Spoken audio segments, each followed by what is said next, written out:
Alrighty then. We are back. It is part 11 already. Boy howdy, we're moving right along. Yeah, we're gonna be getting on some bugs, going for a ride to go fight the bug general, and try to be as ethical as possible about it. But first things first. Today is October 1st, and that means it is now officially time for Oktoberfest. So, I've got here some Echtschlenkerler Rauschbier, a classic Melzen from Bamberg. Yeah. And brewed and bottled by Blaue Hellatrum in Bamberg, Germany. And I probably said like a third of those words correctly. So let's crack this bad boy open. I don't know if you could hear that. Oh yeah. Oh yeah, that's good. Yeah, this is a Rauschbier, which is to say a smoke beer. And yeah, it basically tastes and smells like bacon. Mm. Oh, that's good. That's real good. Mm. Woo. That is a loaf of beer.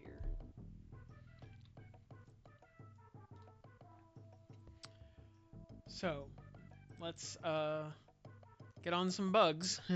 Yo, Brian, these bee gyros will save us a ton of hoofing between here and Ratface's castle. Are we gonna use them? I presume that is the best thing to do. Yes.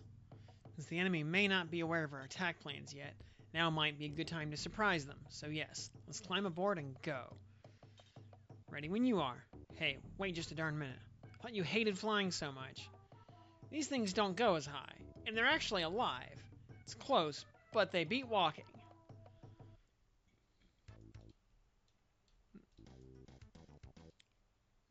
Just, fix that. Yeah, plus, it'll allow us to skip over any, I guess, like, random battles that would probably be considered optional. And, fighting optional battles is usually, negative ethics points. So, yeah. We'll play it safe and skip the optional fight. Hello, the castle. We are Guerrilla Unit 3 of the Liberation Army, Free Republic of Arcadia. We're here to take possession of this facility. Leave now or face an all-out attack. Ellipsis. Whoa, this sponge doesn't yap back or get riled up. I'm not sure what to make of that. That's because they're hardened troops sitting on the last line of defense, so be careful. Eliminate the two Gujis at the front gate and the others may capitulate. Okay, so these two... I mean, there's not that many other enemies. But, Death Wizard... Rauxins... Grandfix... Okay. We just rush the middle. The two Gujis, which are like upgraded versions of the samurai we saw earlier. With 50 attack, you know, we're not gonna completely disrespect them. 35 defense and 62 HP. They're gonna take 2 hits to kill no matter what.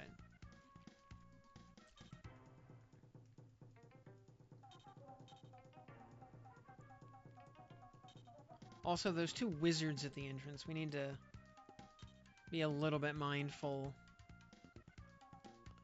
of them. So let's try to maintain a spread out formation so we don't get demolished by magic.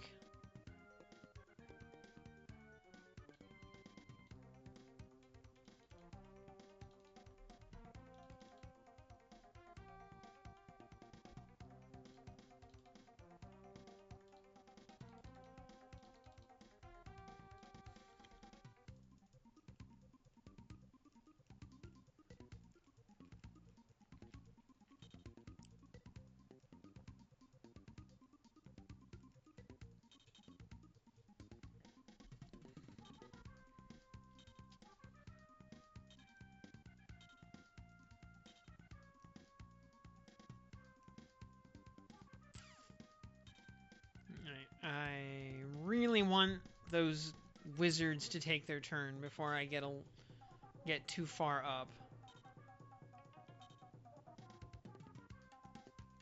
I don't want to get my face smashed in by casters.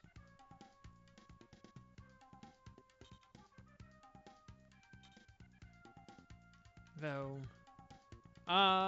Brian actually has enough range to just walk up and punch the first one.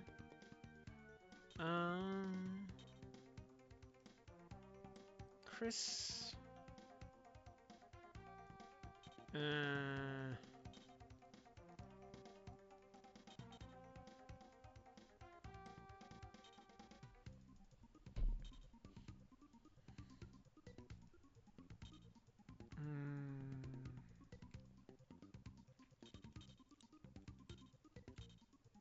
All right, we'll delete this first one with Brian here.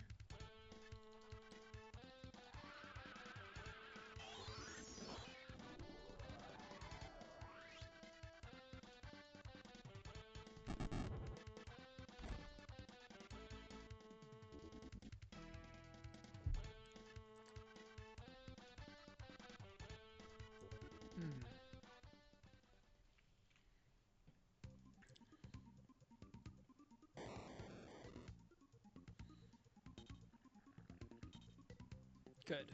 Okay. That one, yeah. That one, really? He didn't want to nuke Brian? A little surprising, but alright, whatever.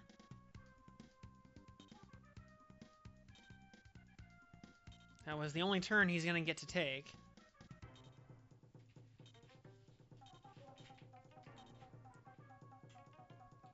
Since this is going to end the fight.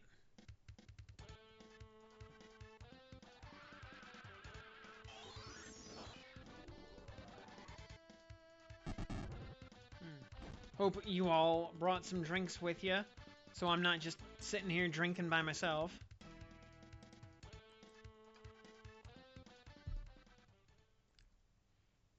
You know, and that also goes for you VOD watchers out there. You know, if you don't have a drink on hand, just pause the video for a second. You know, go grab a beer or something.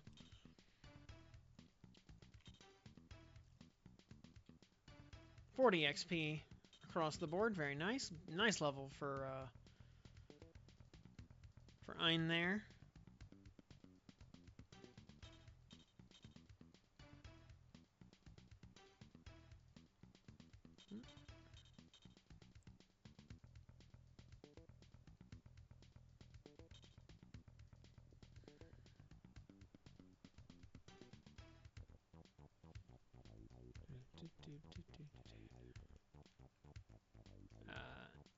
No.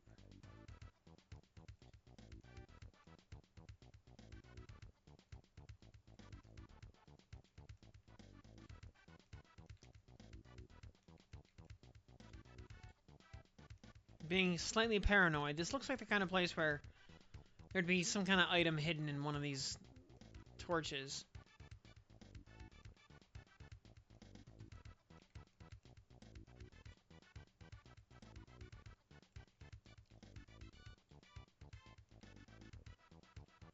But apparently not.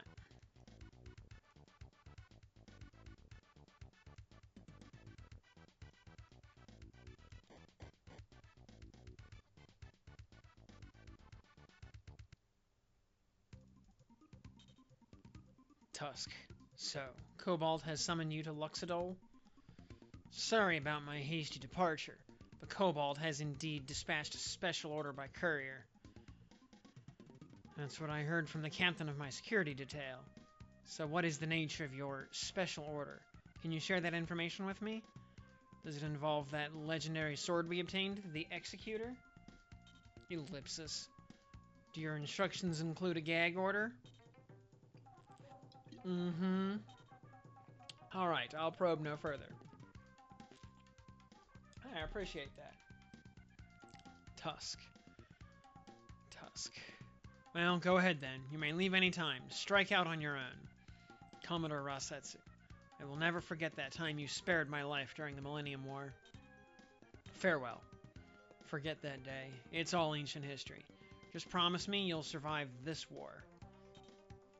You too, Commodore Rasetsu.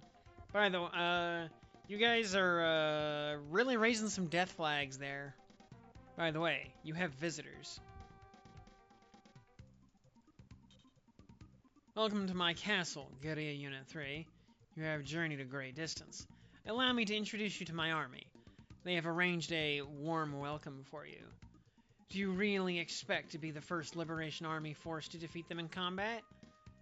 Yes, actually, I do. Not so fast, Rasetsu. Let's resolve this issue right now. Come on, I'll take you on myself. Damn it.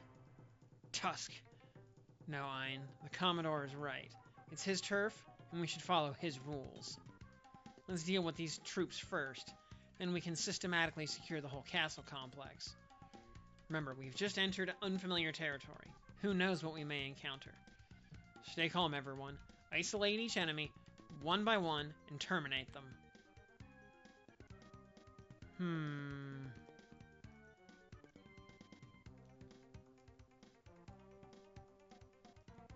There's a lot of turf between here and the enemies. Alright, lots of just bug samurai. So, okay, looks like this is just a kill 'em all mission. I'm wondering about all these partitions decorating the halls. Are we gonna get ambushed in this middle room here? I don't know. We're fighting Mr. Honorable Samurai Bug, so probably not. He's probably gonna fight pretty ethically.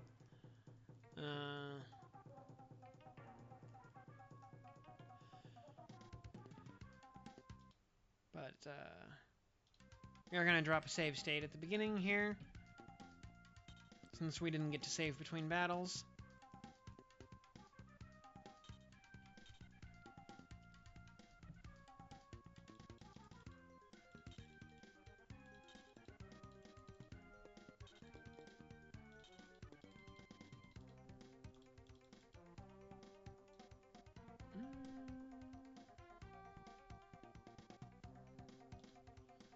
So, yeah, we'll, just keep moving on up.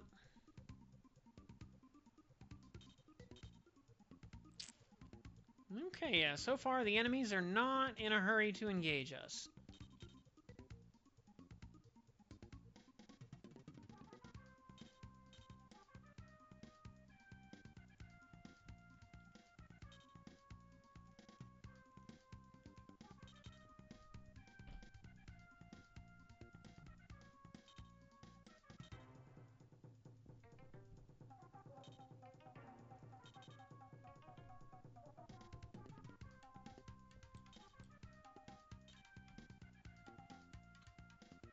Casters are moving into position, though. So let's be a little bit mindful of them. The cleric is taking point. Alright. And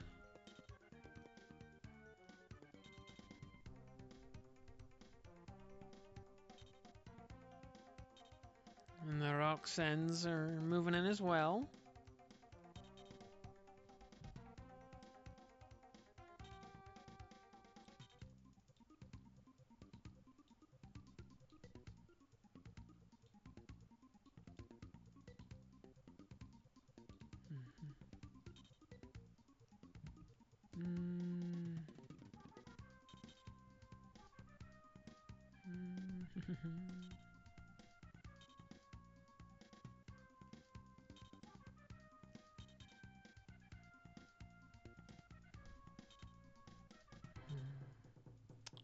Alright, we're getting a nice little kind of natural choke point forming here with the hallway.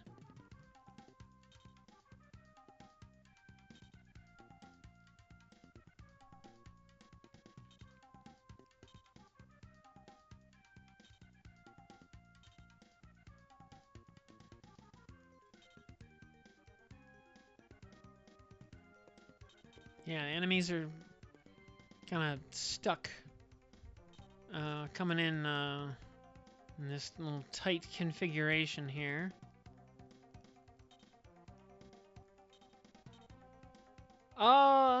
They are clearly flying through the air vents. Yeah. Yeah, that's my story and I'm sticking to it.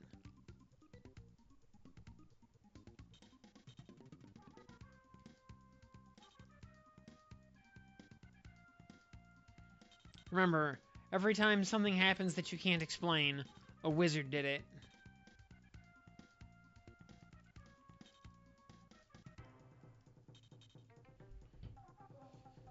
Or the Ryukishi 7 version of that. Every time something happens that you can't explain, a time traveling space witch at a tea party did it.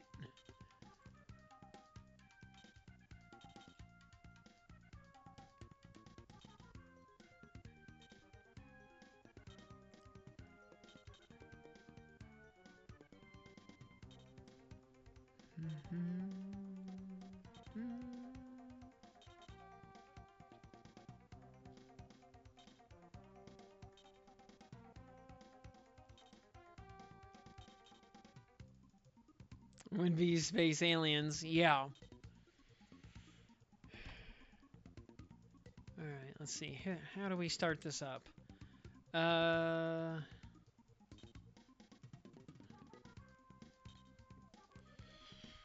Let's see. Can send Moranius up. And, let's see, if he attacks this one, the cleric will probably go next to cancel out the damage that we deal.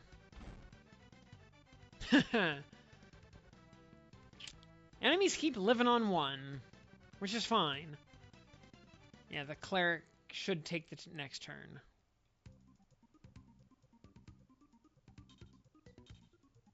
Called it.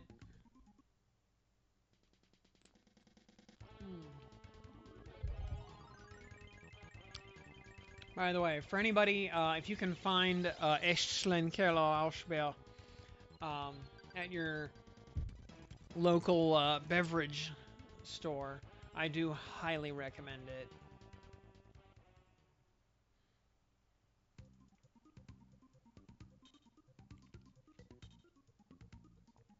Oh, they actually got the turn order advantage on us.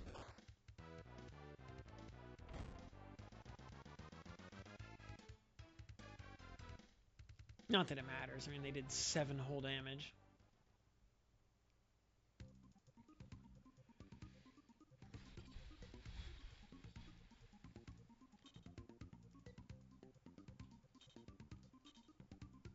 Alright, Shane should be able to kill this guy. These Rauxons are getting a little bit long in the tooth. Oh, wow. Yeah, he actually would have... he would have one-shotted it.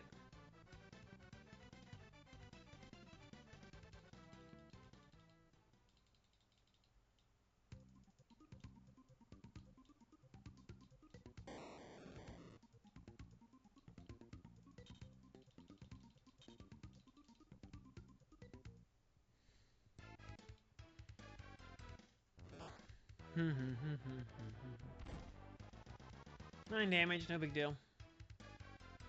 For now.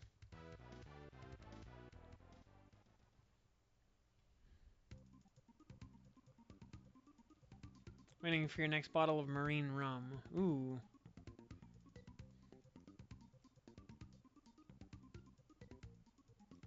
I'm actually... I don't know that I've ever had marine rum. Wait, as in, like, U.S. Marines, or as in, the, horny pirate marine?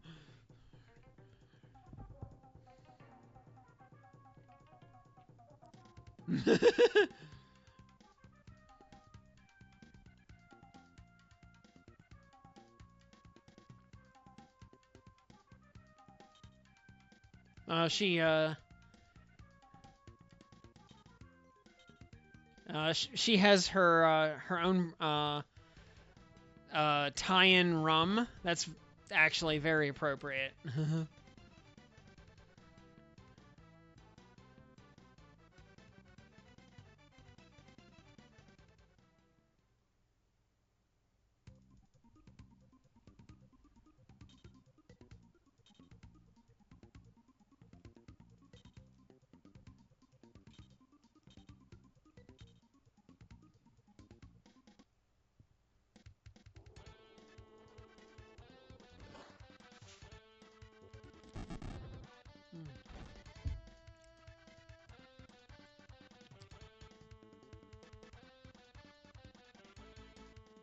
Meanwhile, my great goal in life is to have my own energy drink tie-in.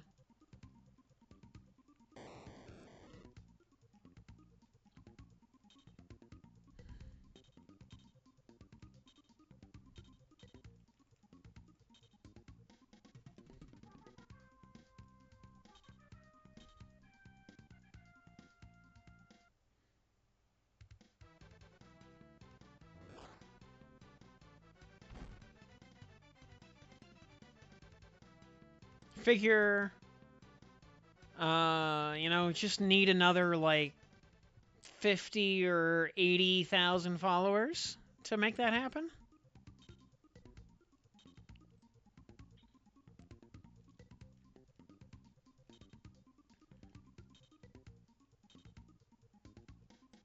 Or, like, 400,000 or 500,000 on YouTube. That would work too.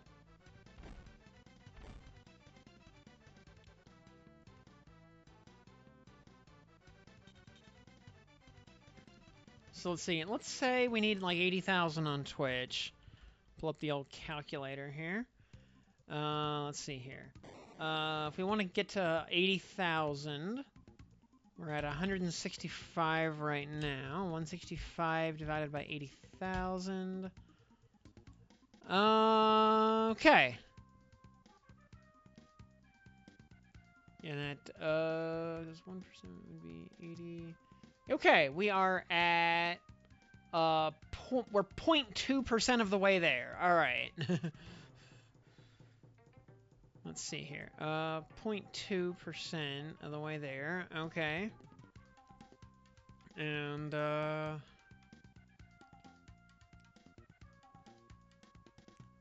let's see, let's check the analytics here. All right, at our current rate of follower acquisition, let's see here. Just take the inverse of that.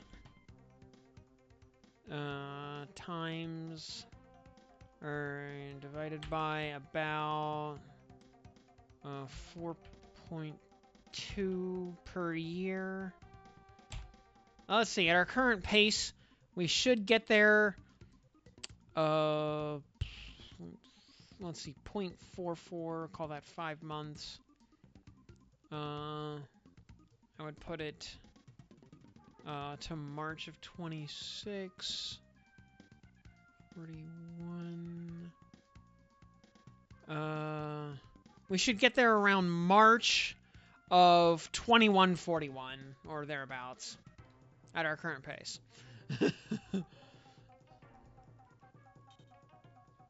So, better late than never.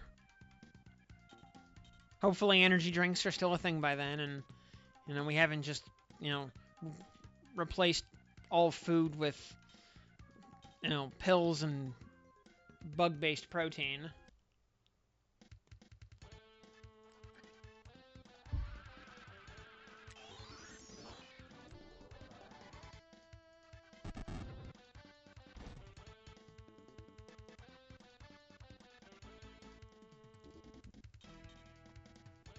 Because I do not wish to eat Z-bugs.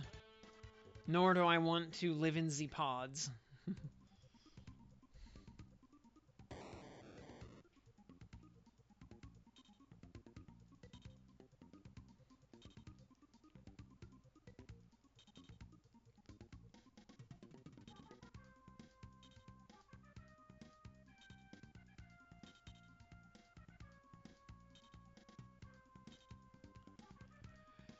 Alright, that Roxanne. Alright, that wizard.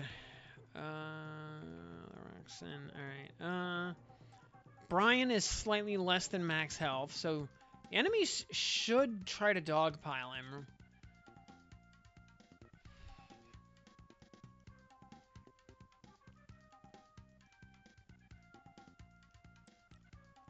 So we should be able to just have him go delete the wizard. Now the ancient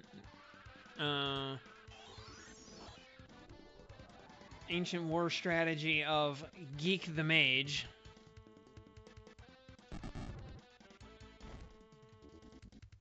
Yeah, which is interesting. Doesn't matter what game you're playing, the optimal strategy is always Geek the Mage.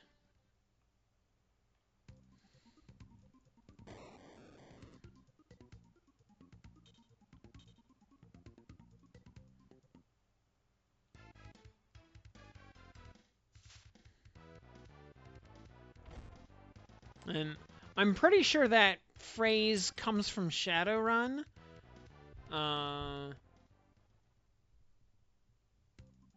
But if, you know, if anybody has a different point of origination for that phrase, I would be interested to hear it.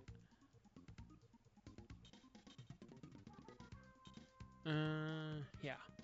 No, wait, I'm gonna leave him over here, just to make sure that that one bug up ahead does actually target Brian. Oh. GG Shane. No Ray.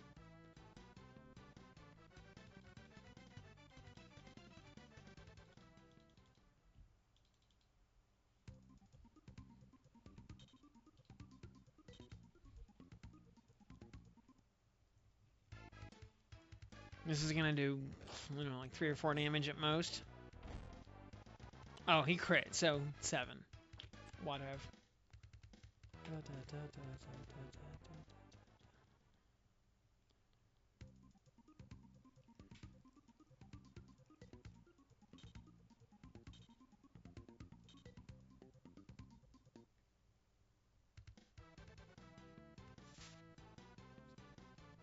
Bonk. There you go. Oh, Jenny would have one-shotted him. Nice.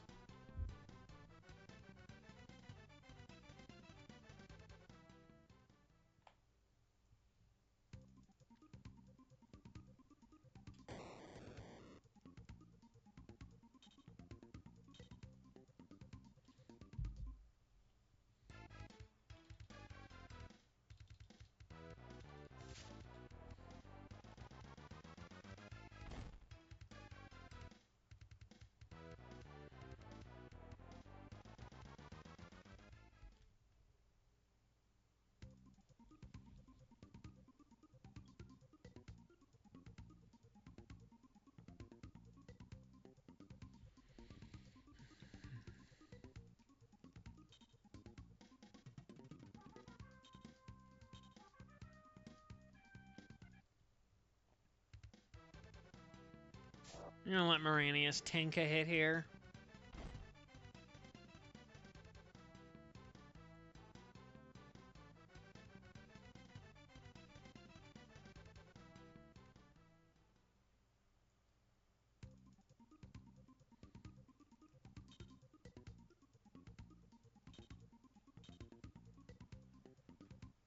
Well, after we kill this guy, that'll actually open up the path for Brian to get hit again. Bonk.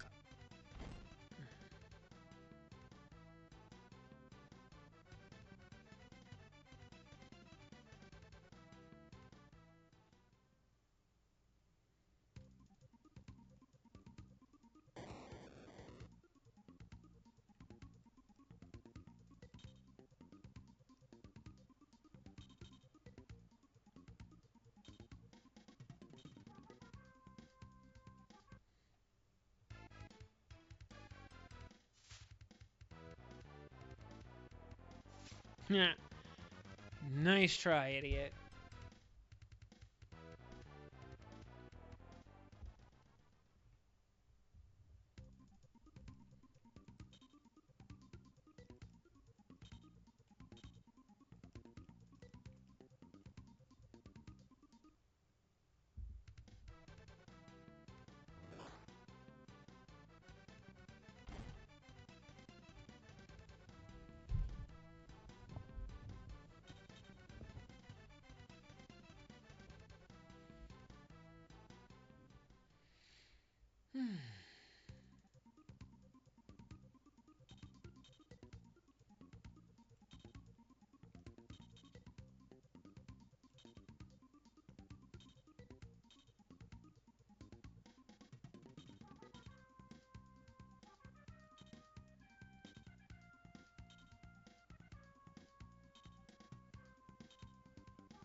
Thump.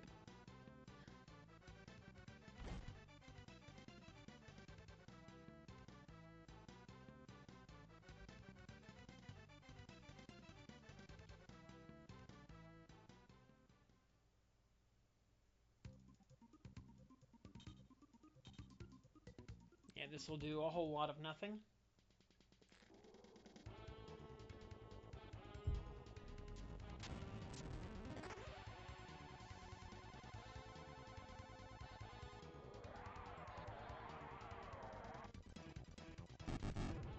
Twelve whole damage. Oh noes.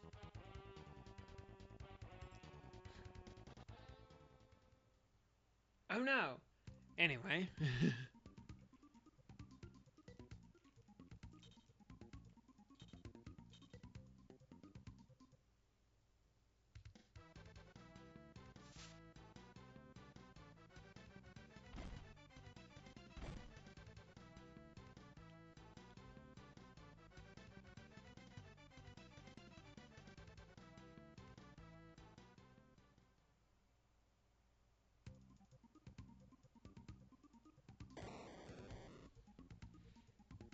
Yeah, the way these guys say my life has finally come to an end, I keep picturing those that one monkey guy from Star Fox 64 going, "My Emperor, I've failed you."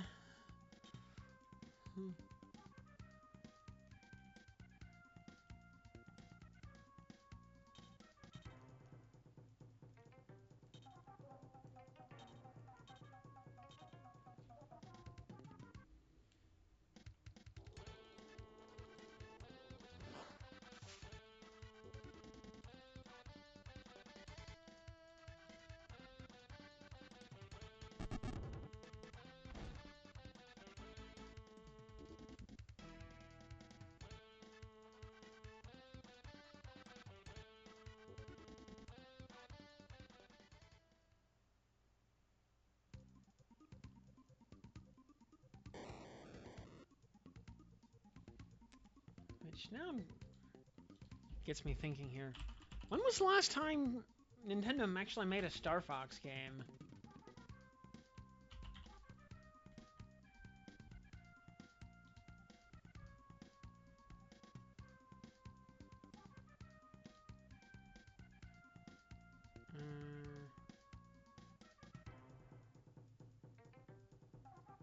There was a 3DS remake for Star Fox 64. Oh, yeah, okay.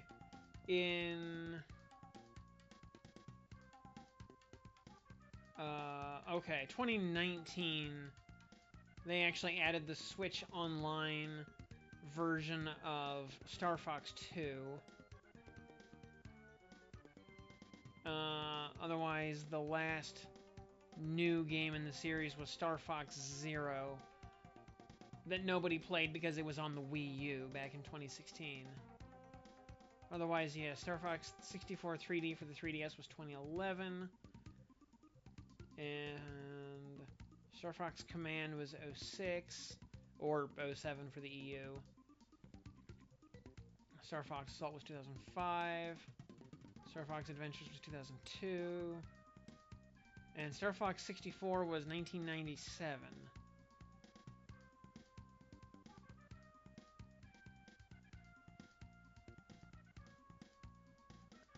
And apparently Star Fox 64 was the first game to actually support the Rumble Pack.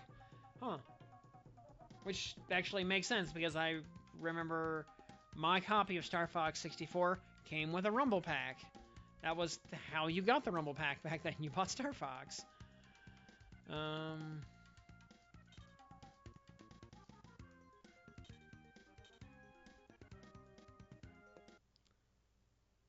So Star Fox 64 is the only Star Fox game I actually own. Because I never owned the original on Super Nintendo. I just rented it from Blockbuster a couple of times.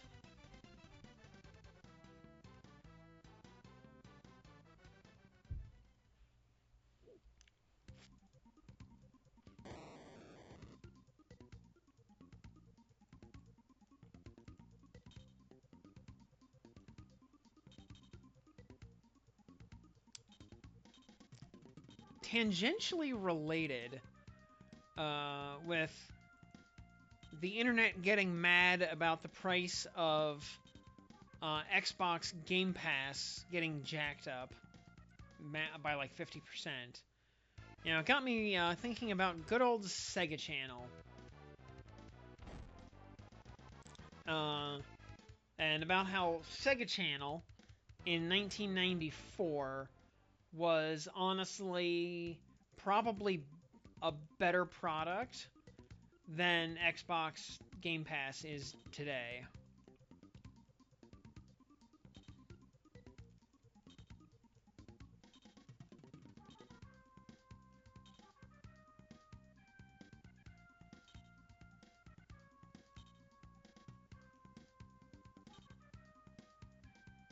Oh, did the other already take his turn? No, not yet. Okay. Let's actually have Eris do a Remake 3.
Which...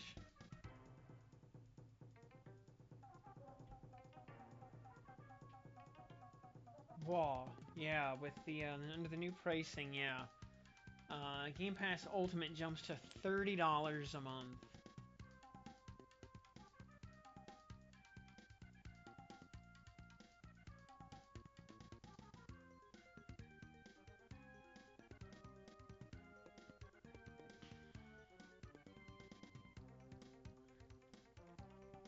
And up the price of Xbox Series X twice this year. The high-end model now costs $800.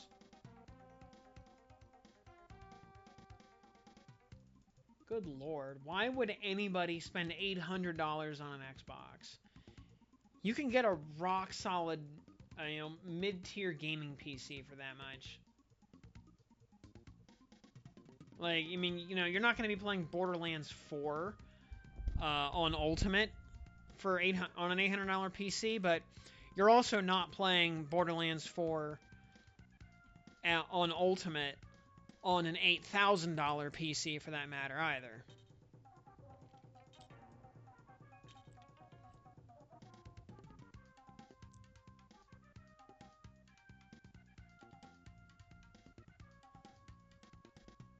The Where's the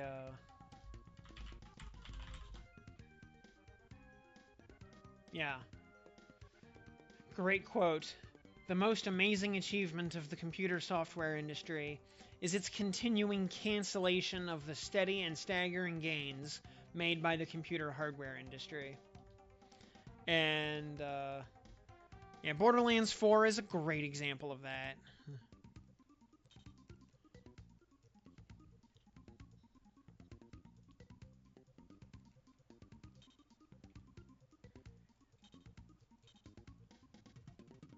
Yeah, there is absolutely no reason that a game that is fundamentally no higher tech than the earlier games in the franchise that came out a decade ago, and yet, you know, it struggles to maintain a functional frame rate and resolution on a modern high-end gaming PC that actually for real costs $3,000 or $4,000. That there's just no excuse for that.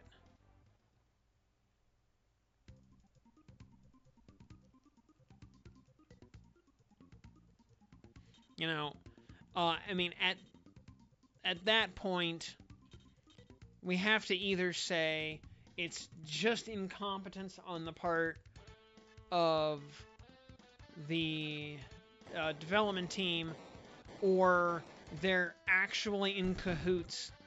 Oh, these things are like immune to lightning.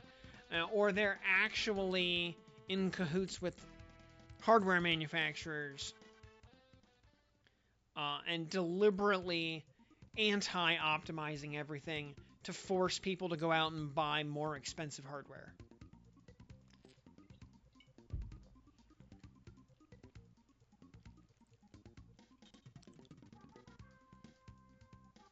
So, you know, take your pick. Stupid or evil?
Oh yeah, I would never play Borderlands 4 either. I mean, I wouldn't play any of the Borderlands games for that matter.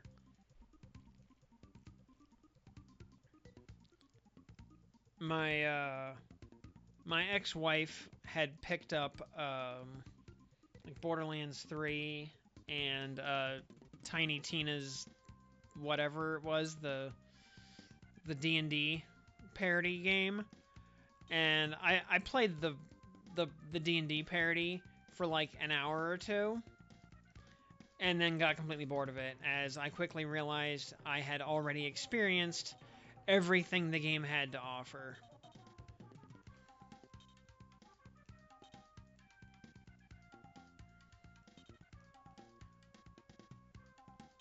And, you know, got me thinking. I saw that Yahtzee did a video semi-recently, you know, talking about unnecessary skill trees in games. And boy howdy are the skill trees in Borderlands completely unnecessary.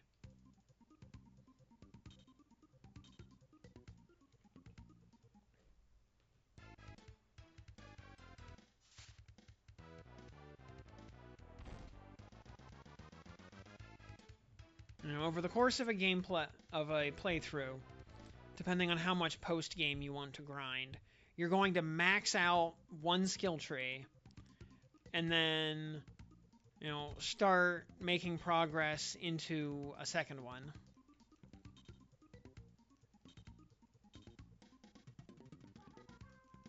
But the progress into the second tree has no purpose.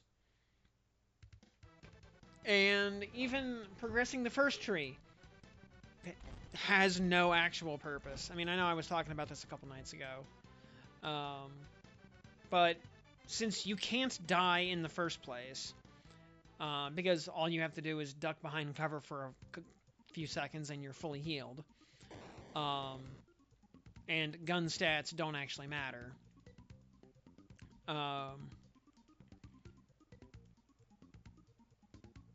You know, your skill point allocations of, 1% more of this or 1% more of that are just a complete illusion of choice that have no impact on gameplay.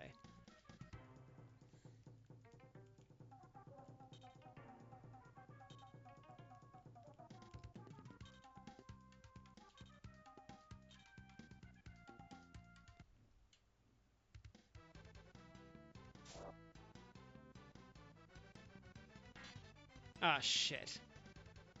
That was the... We might be boned because of that. Because he might kill Shane. If he goes next, he might kill Shane. Shane, please dodge this. We just got completely fucked, didn't we?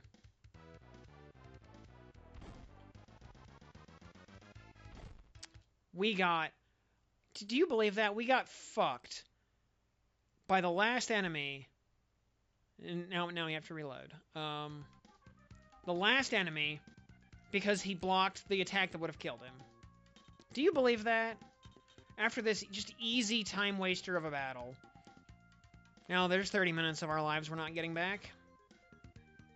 And somehow I knew it was going to happen. I knew it. I knew we'd get fucked. I actually thought about save stating at the very end there, just to save scum that, because I knew it was going to happen.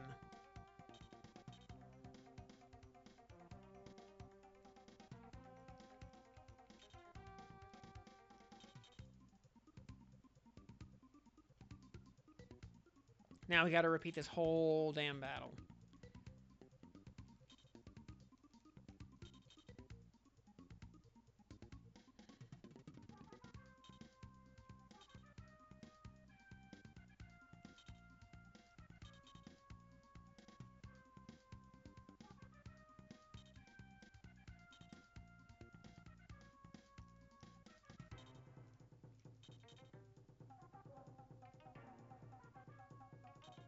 Because letting our units die, or get captured, is bad for our alignment.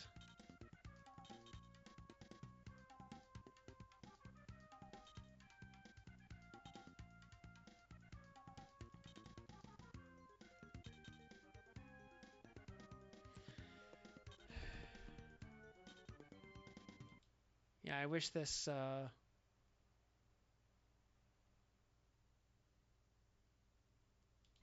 I wish this emulator had a rewind function. It doesn't. But I wish it did. Because it would save us the next 30 minutes of having to replay this fight.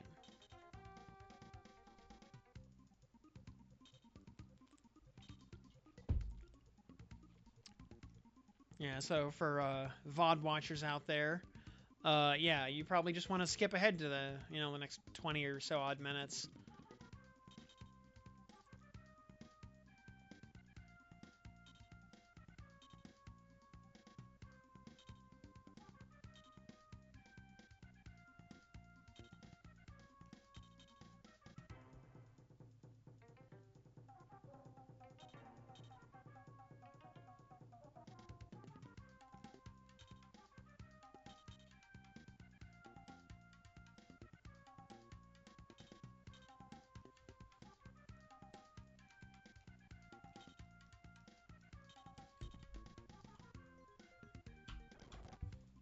Yeah, we're gonna just start fast forwarding through enemy turns. At least for this little bit of setup here. Is there a setting for just how fast the fast forward is? Skip rendering 15 frames in fast forward mode. Let's actually knock that down to like 5. So it's we can actually kind of almost see what's happening when we're fast forwarding.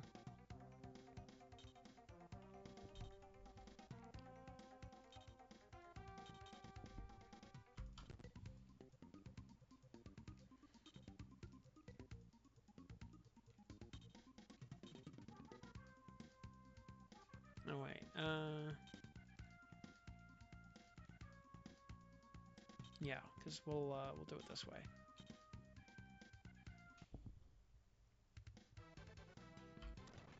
Yeah, here he leaves it at 1. 15 damage. Okay. This should be a one-shot. Nope, not quite. 9 damage. No big deal.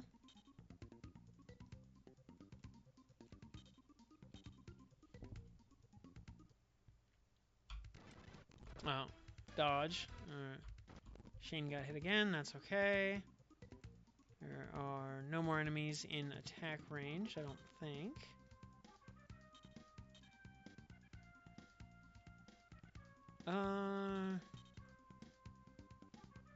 Those guys. All right.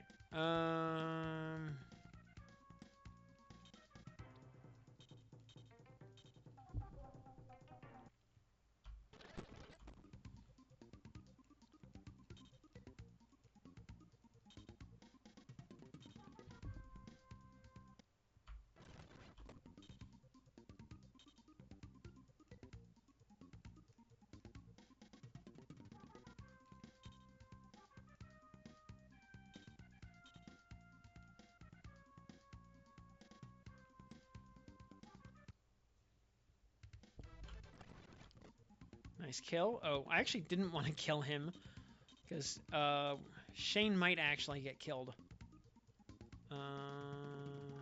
by that Gucci now. Crap. Unless Brian can move up far enough. He cannot. Okay. We actually have to cast Remake 3 here.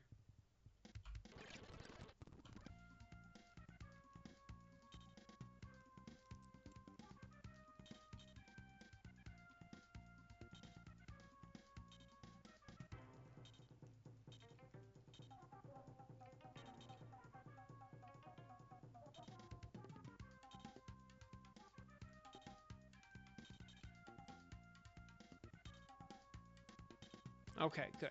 Alright, that mage needs to die. If at all possible.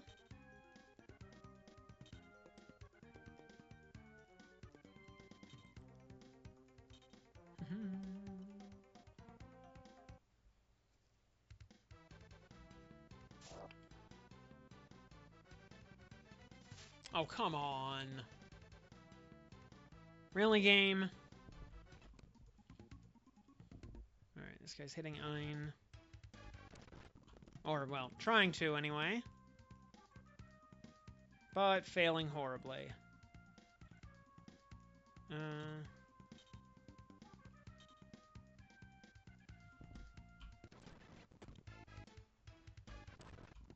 Okay. That guy hit... Gucci. Up there, actually, yeah, we need to just... execute this guy before he kills Shane. There we go.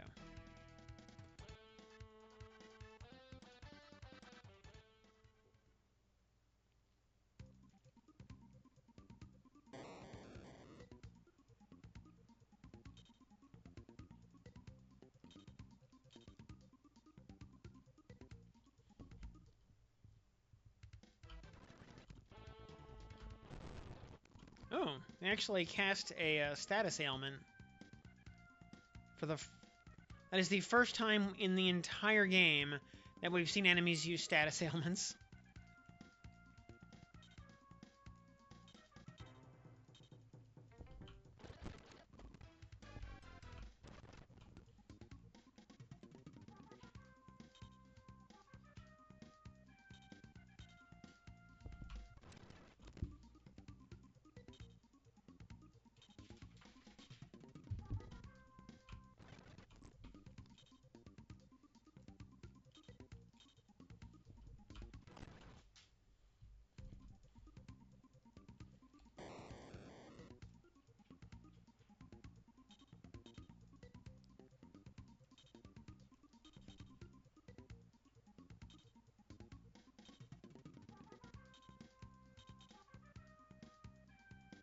Brian has been paralyzed.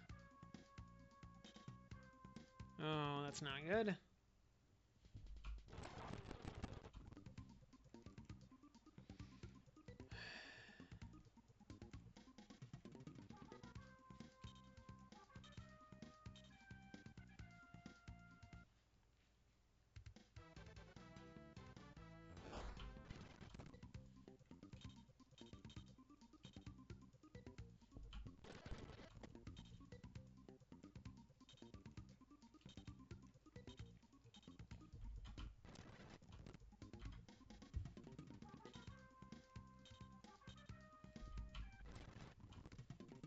Did he seriously dodge twice in a row? No, he didn't. Okay. I was gonna say. There we go. Okay, he's dead.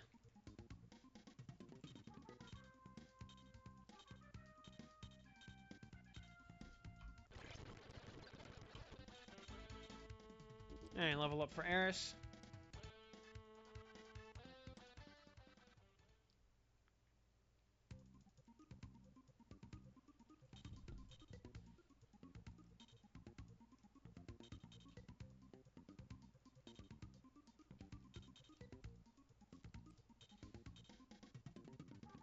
And unlike certain other Erises, this one doesn't die a quarter of the way through the game.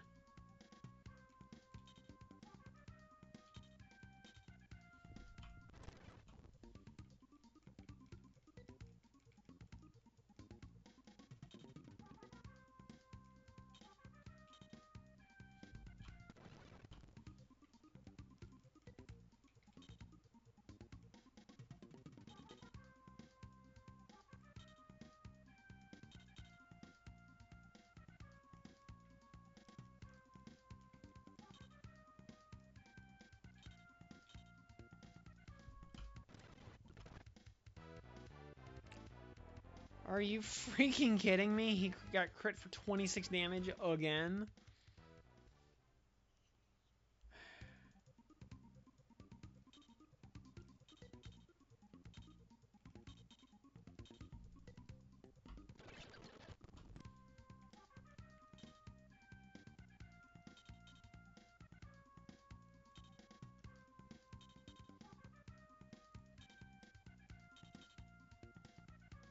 Brian has been paralyzed. Yes, go for Jenny, please.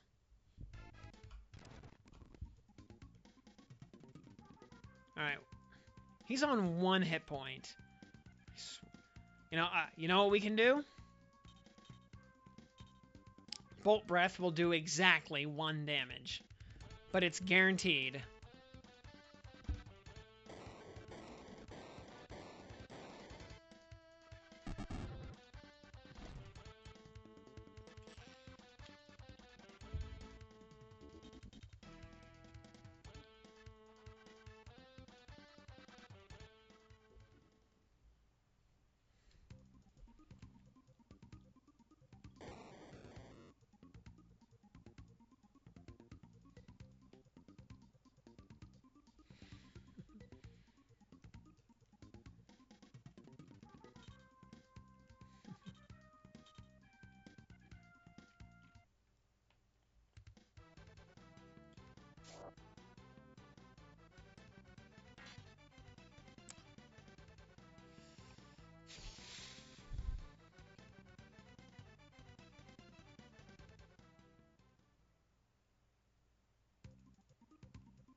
Alright, since this guy insists on just...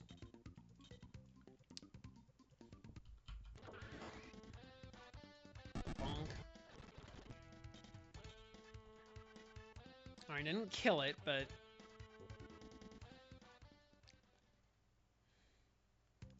Alright. Now be a good little idiot and just die.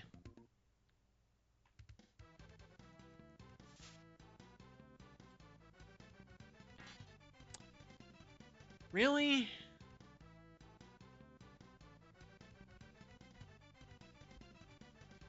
It's so over.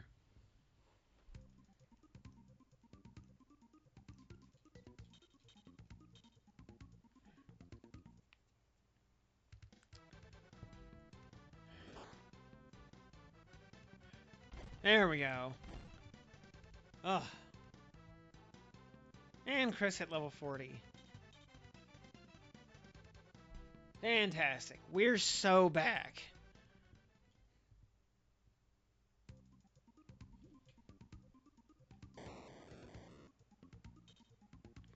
Commander Brian, my name is Tobikage. Please allow me to participate in the battle against Rasetsu.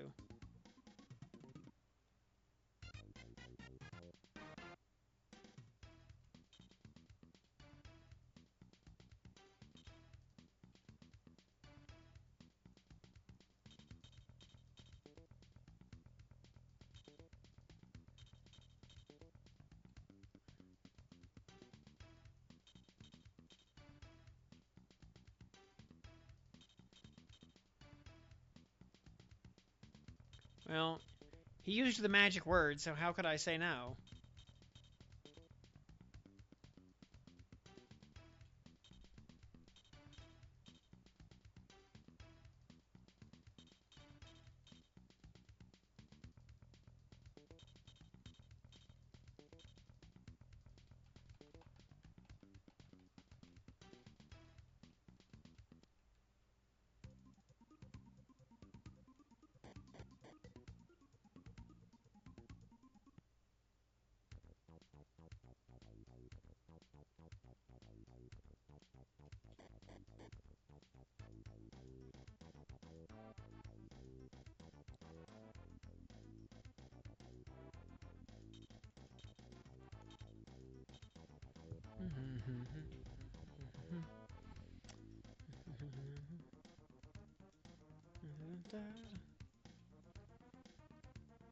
Alright, we gotta cut somebody out of the party for this one, in order to,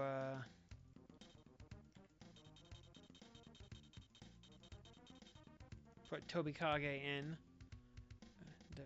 Although he is woefully underleveled.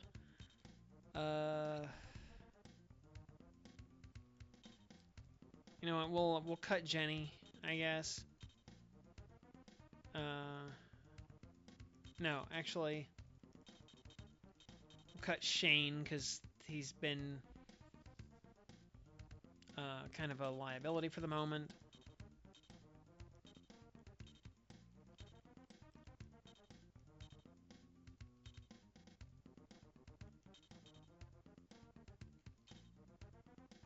I don't even know what the rear valiant is.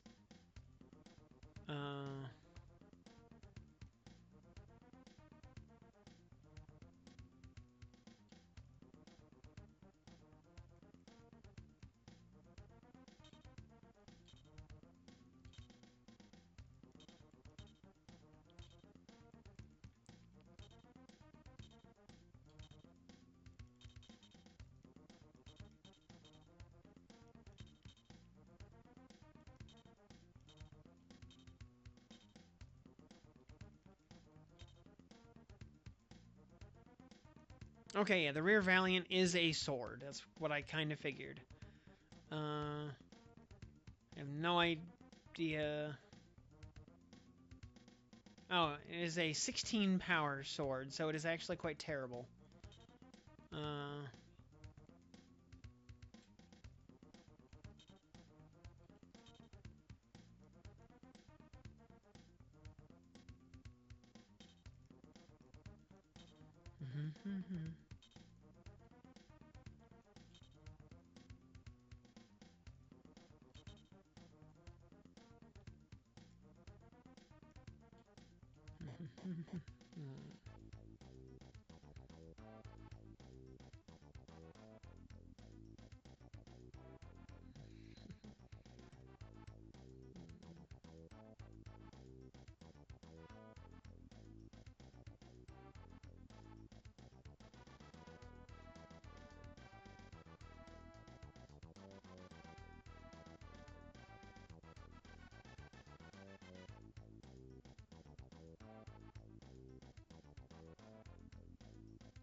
Alrighty.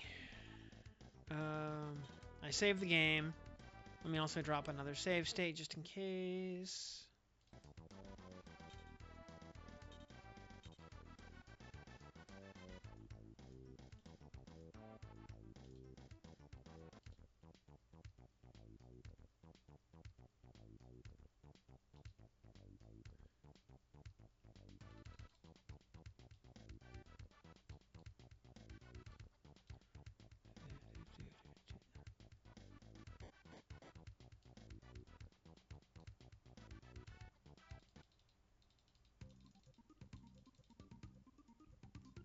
Alright.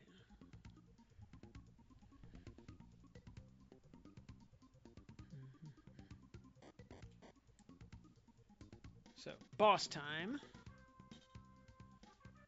So you would subvert the skills of our master to build yourself this fine castle of death. Hello to you too, Tobikage. Been a while, hasn't it? Is it the fodder valiant? It sure seems like it.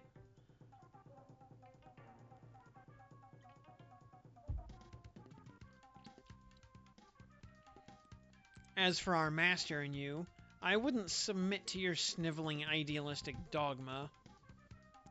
It always galled the pair of you that neither could perfect my doppelganger technique, right? Enough of your prattle. Now, to avenge the master, I will slaughter you. You're the sniveler, you coward. Show yourself. Ha fools. I shall demonstrate the true power of Rasetsu, which is speaking in the third person.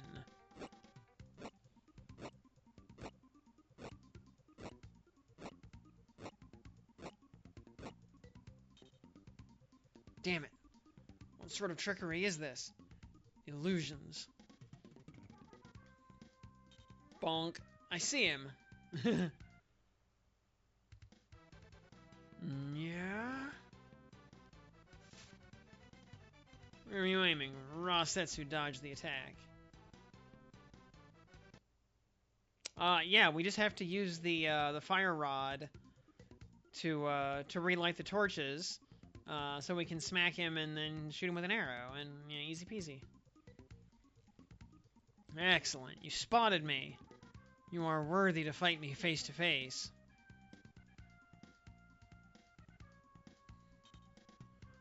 Let's find out how strong you truly are. Die, pig, in the memory of my betrayed master. Destroy Commodore Rasetsu. Alright, what do we got here? We got some purple wyverns, racers. 52 attack power. They are... and 16 move. And enough HP and defense to take at least 2 hits. Death Wizards, Jugies. 2 healers. Rasetsu himself. Ow. Rasetsu himself, also basically immune to magic. Except for we can do a little bit of earth magic damage if we want. Yep, we just gotta launch a little precision strike here. And we'll be all good. And, hopefully, you know, having Tobikage in the battle is why we get to fight normally instead of with the lights off or some such.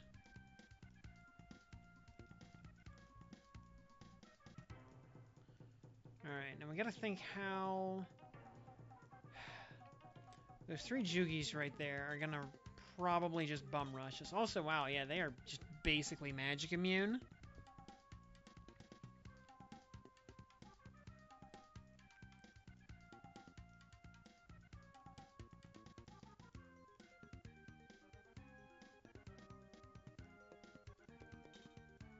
Alright, we'll send, Moranius out to draw the first couple of attackers. Alright, they did not take the bait.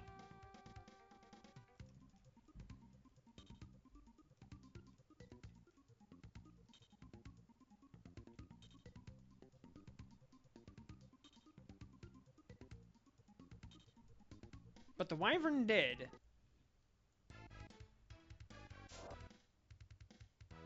Or the bird, I should say. 14 damage to Jeddah. Whoa. And Jeddah's pretty beefy. So...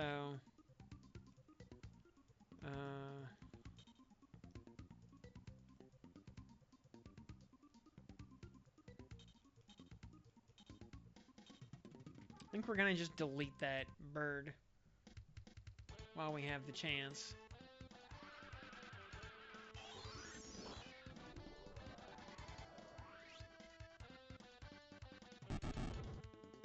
Wow. I think that is the first time we've ever seen a just any enemy survive Brian's special attack. But that makes the enemy healer take the bait. So that's alright.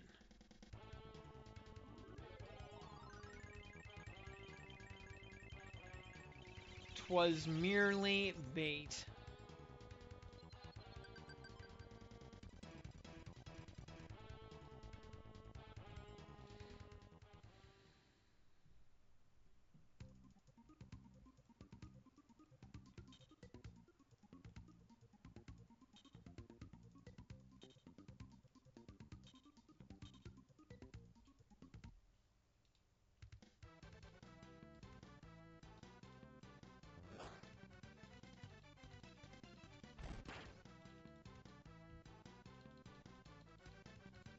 Alright, almost got it. That should hopefully aggro the mage on the right. Or it could just aggro the boss. Even better. Grar. It's gonna hurt. See, a 16 damage, okay.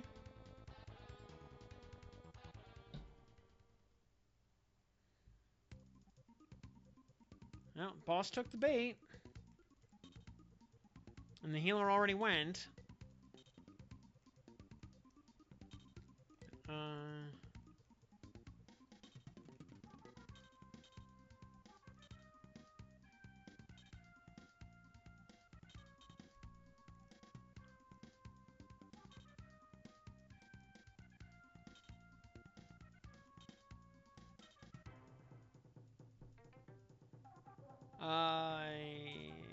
I don't know if Tobikage can actually step up and not get murdered. So,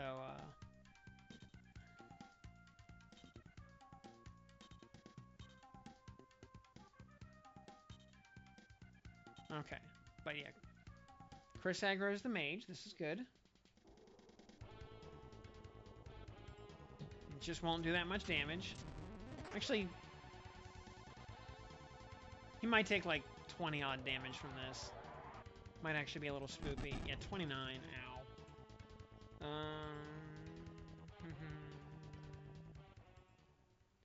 We may have to heal.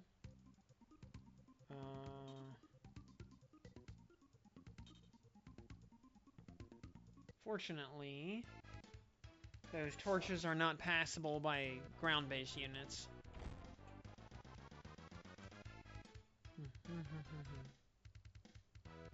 So the Jugies won't get to him.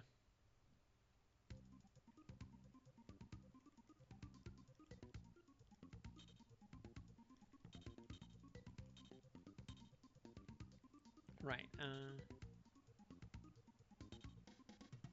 yeah. Yeah, they'll take the bait and hit Brian. That's fine. That's what Remake 3 is for.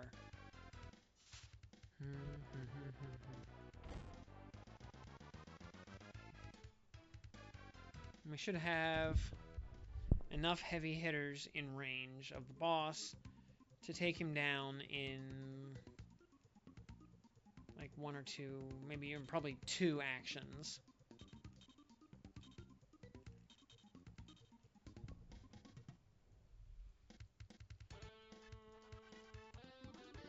Because Brian will probably pop him for like 55 or 60. And then whoever's next in line will get the kill shot.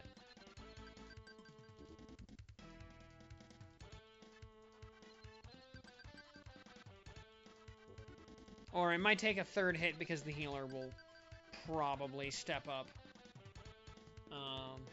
after that first big hit.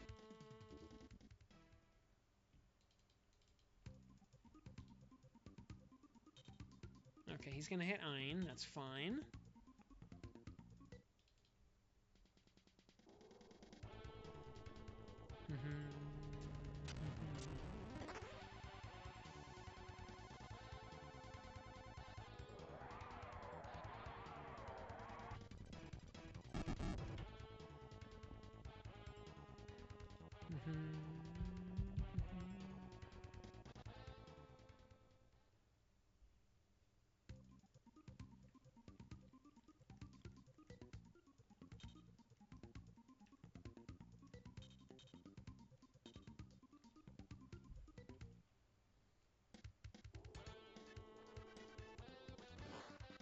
Actually, Sidekick as the follow-up attack might just do enough damage to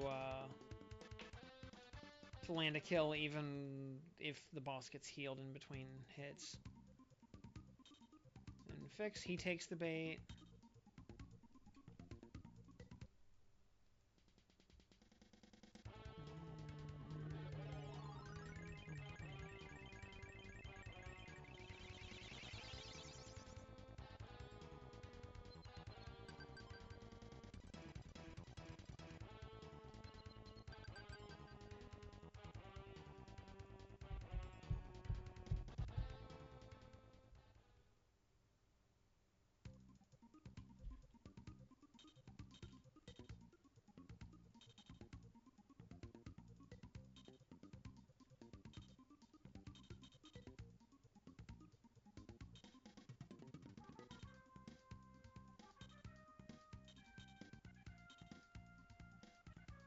Alright.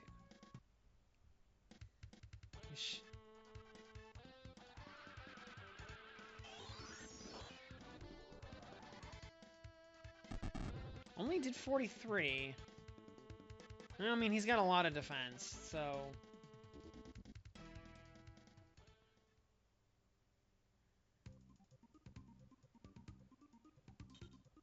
Alright. Healer goes. That's fine.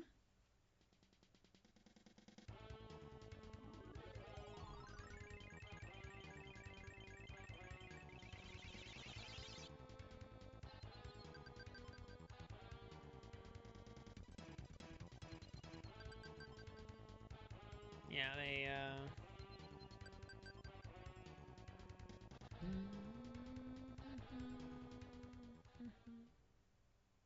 yeah, they're casting Remake 3. Ooh. Oh, that's real bad.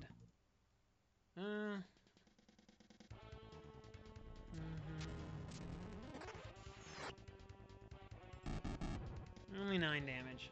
But we gotta be a little bit careful about turn order, because we're not, you know, we're not really going 1-to-1 on turns here. There's...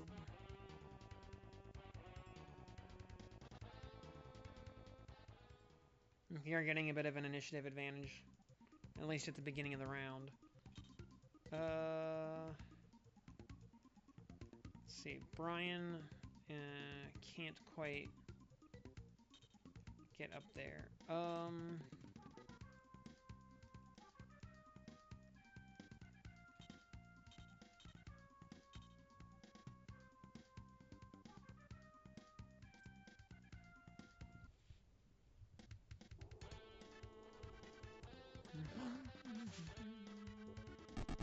Another 43 damage, okay.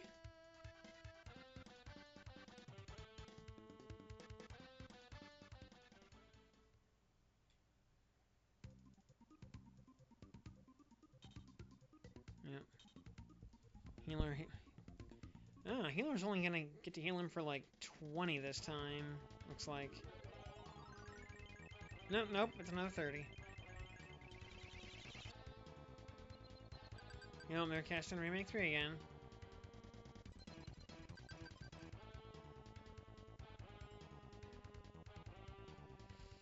Alright, their heals are done though.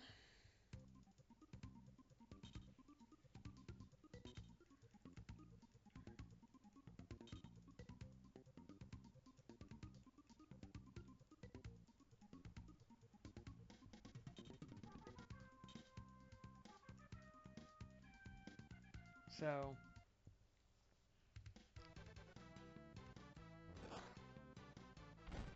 nice.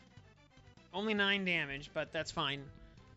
As soon as the turn order loops around to the next round, we'll get a kill shot easily.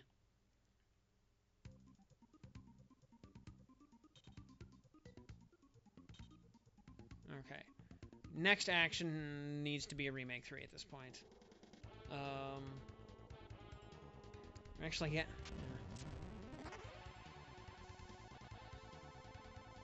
Because I think Brian might be in kill range from... Oh my god, yeah. Oh, jeez. Ow.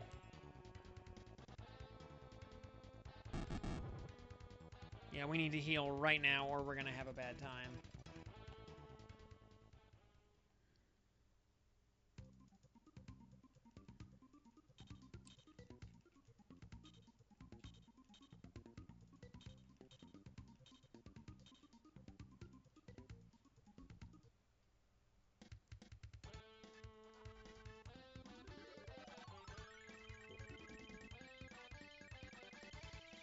That's okay. As long as we survive this round, we're in the clear.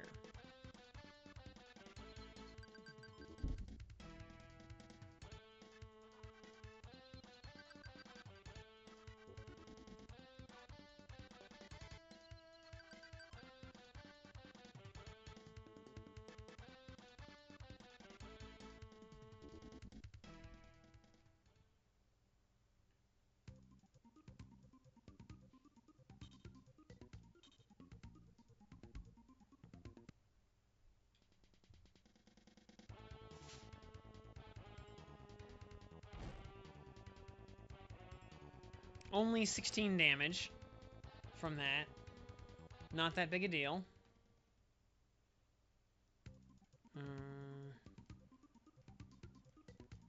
Let's see.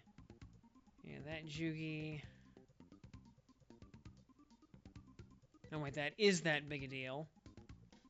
Because there's that Jugi right there, and one more that will come down. Oh, and there's that racer right there as well. Frig.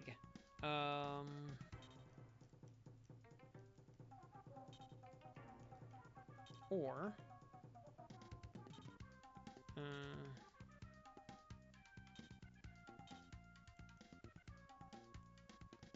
wait, no.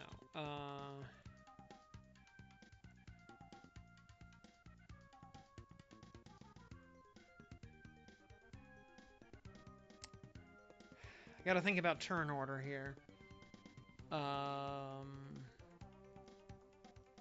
Because if we don't go 1-to-1 on turn order, Brian can die. Oh yeah, there's actually, because there's 2 racers, a Jugi, And one more that can come down.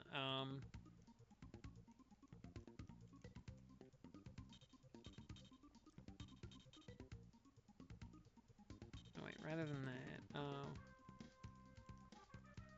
Better idea.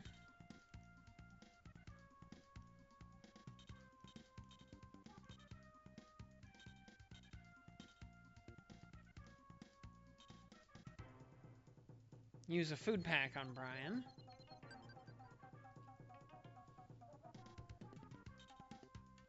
Because that also, you know, blocks movement. So, Brian's only going to get hit 3 times, not 4 times. 13 damage, okay.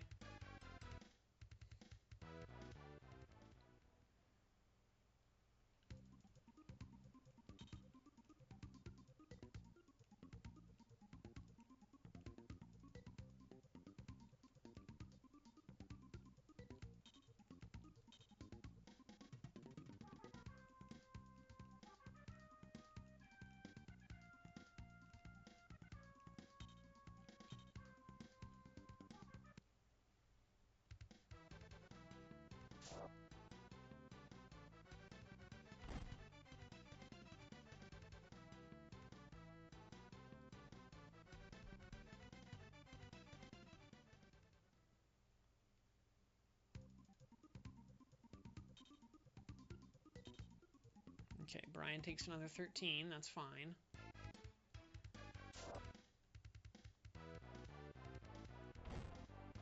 $16. That's a little bit less fine.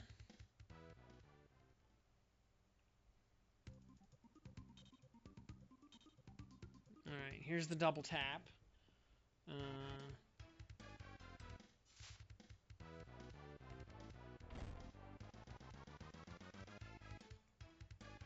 But we're fine. And nothing else is going to get within range of Brian, so...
Really?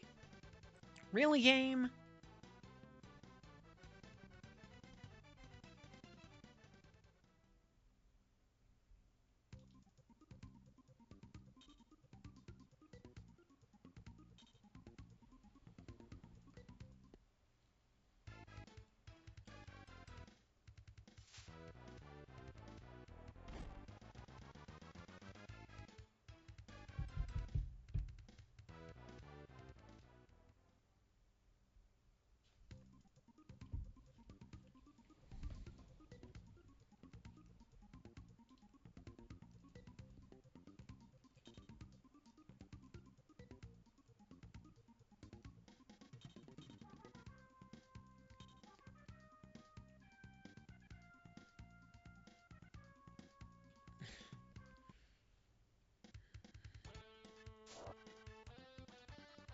Double-handed backblade.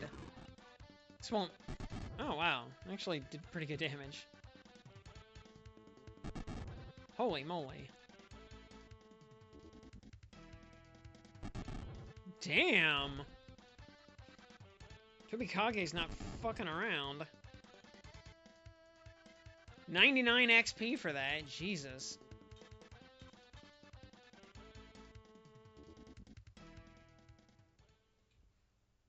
Bugman is on a mission. Good lord.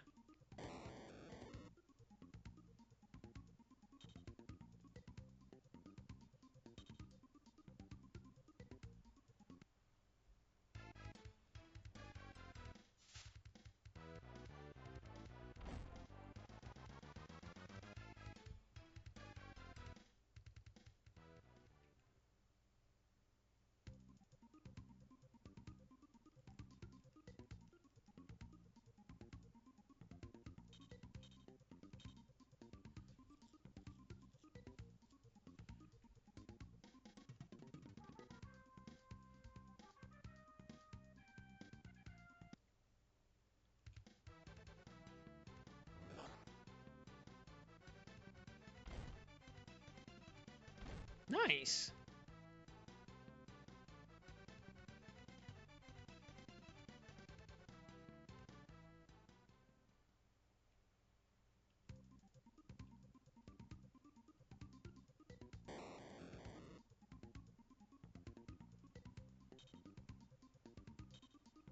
And, you know what? We're gonna let Tobikage get the kill shot on the boss.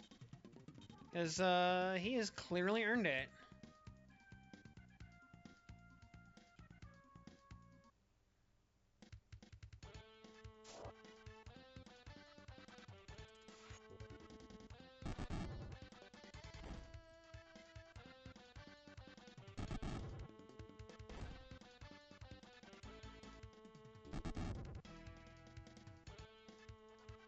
Another 99 XP.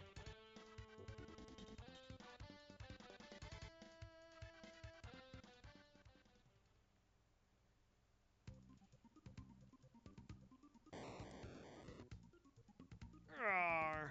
I have no regrets. Yet, my ambition...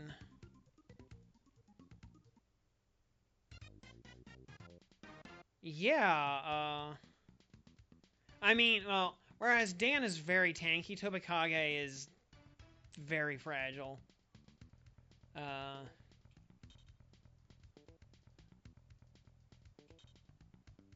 And 45 XP across the board, very nice.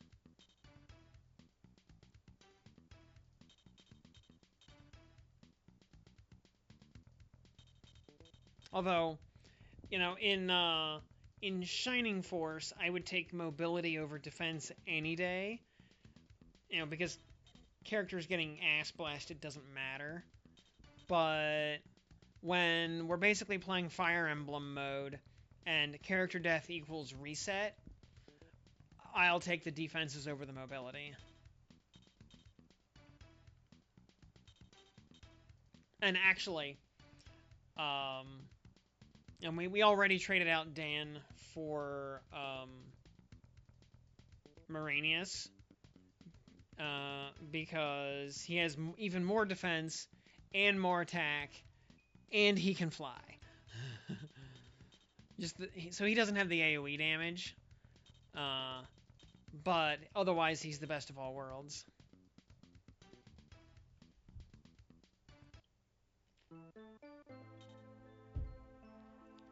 Impressive. Guerrilla Unit 3.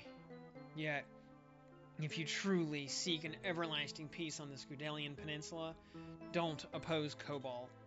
His power is destined to become omnipotent, a universal force that no one may resist. If you want your civilization to survive, listen to Cobalt's plan and choose his road to peace. Have you considered that Cobalt's plan could also mean no more life on Mildred Scars? If no one is left alive to wage war, is that the sort of peace plan you're advocating too?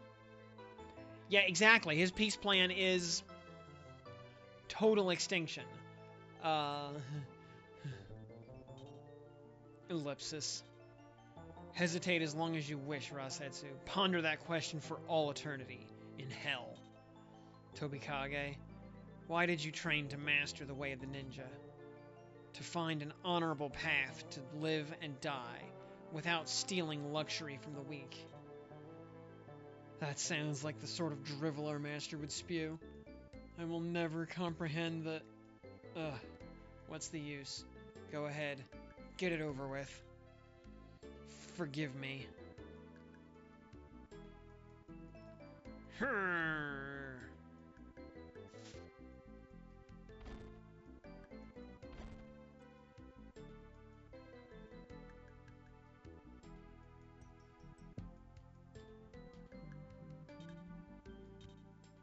Jump back, everyone.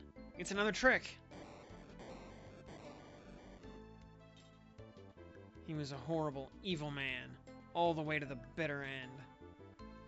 No, he just wanted to choose his own place, his own way, to be who he was to the end. He wanted to die in this castle, a place that meant everything, the home he made for himself.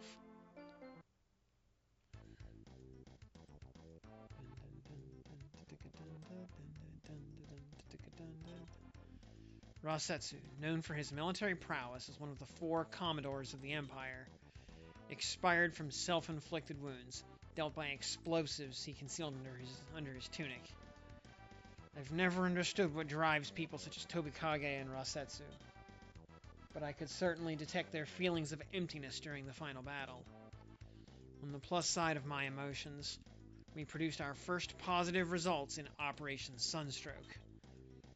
The Empire beheld a single dark blot, hovering on the horizon of its hegemony over Arcadia.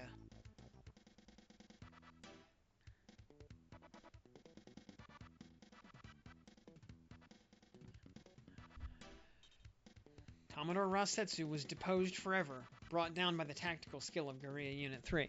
You know, I don't know. It's... I don't know enough ninja lore to get why that's a thing, but I know that is a recurring trope of ninjas carrying explosives and blowing themselves up in a kamikaze attack. I remember even one of the ninja guys in Sengoku Rants actually has that as his special ability, where he can automatically win any battle in the game, but it perma-kills him, because he blows himself up. And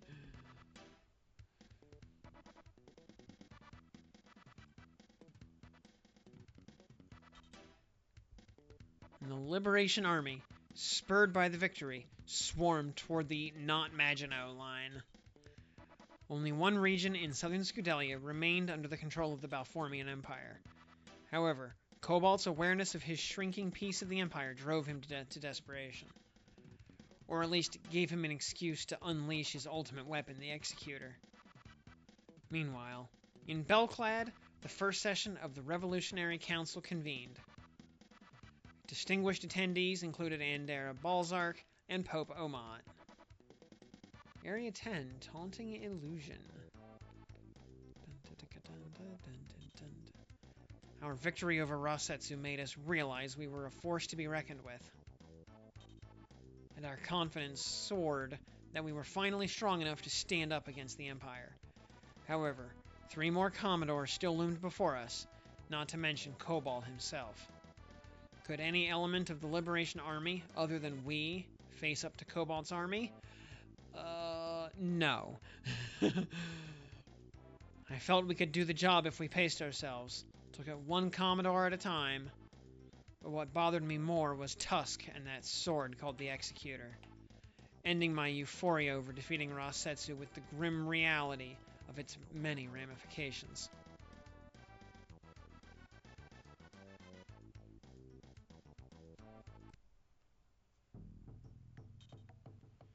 Pope Omat, I wish to thank you for journeying all the way to Belclad. The trip was quite pleasant, and I am very happy to be here. First, I wish to announce that the Arcadian Liberation Army is vastly expanding our territory. Our provisional government now rules about 70% of the Scudelian Peninsula. That is indeed good news. Those young fighters I met in Lake Kuel are truly extraordinary. Yeah, war crimes and WMDs are inbound. We're gonna have to be busting out the Danger Close handbook here pretty soon. I'm sure they will appreciate the compliment. Without them, we would be nowhere. Well, may I ask why you have invited me to your conference? We have a need for leadership. I am a civilian who's trying to impersonate a general. The problem is, I'm attempting to lead an army and a country that happens to be at war. Doing both, while the Empire regards me as a criminal, puts Arcadia in a tenuous position. We need someone charismatic to inspire the people to form a viable government in Arcadia. Then I would say that Master Andera sounds like the perfect fit. Everyone wants Master Andera to lead the civilian government, but the military burden consumes him. What's wrong with the idea of Master Andera wearing both civilian and military hats? Look, Balformia has two fears. 1. The revolution will succeed and spread to the mainland. 2. Cobalt will prevail and use the Executor to take over the mainland himself. Yeah, the Liberation Army won't just become Empire Mark II. I mean, I bet if we were playing the evil route, that's basically how the plot would develop.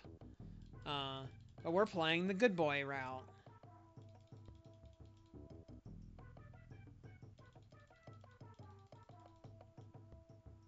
So, hopefully that won't be a problem. You know, we're spreading democracy.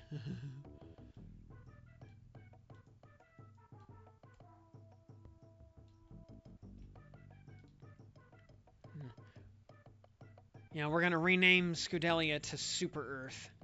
And it will be the most democratic place in the galaxy. And Dara has no ambitions toward conquering the whole empire. They could crush us easily. But how do we convince the mainland that we don't think the same way they do? So, do you believe that Balformia will trust Arcadia if I am the one who's elected to govern? Would this really stop them from mounting a massive invasion if we defeat Cobalt? Possibly. Since Arcadia is just a tiny piece of Mildra scars compared to the mainland, we see no other way to stop the Empire from executing a rumored plan of their own. What Balformia fears even more than the Republic of Arcadia is the Phantom of Faust. Since Brian works for us right now, we're not quite sure how to allay the Empire's fears. That task would fall to you. Perhaps we could offer the mainland Senate the appearance of ratifying our Chief of State. Hey, here's an idea. Yeah? What if we were able to steal the legendary sword away from Cobalt? Indeed, the Executor poses a problem for the entire world, not just the people of Arcadia. As we already agreed, the mainland may consider Cobalt and the sword a greater threat. Do you believe Cobalt might actually try to conquer the mainland using that sword? Being that my nephew is a megalomaniac, I wouldn't be at all surprised. On the other hand, do you really believe you can wrest the sword away from him? Absolutely. We must do so before Cobalt becomes desperate and uses the sword in Arcadia. Alright, I will accept the post of Chief Executive Official on 2 conditions.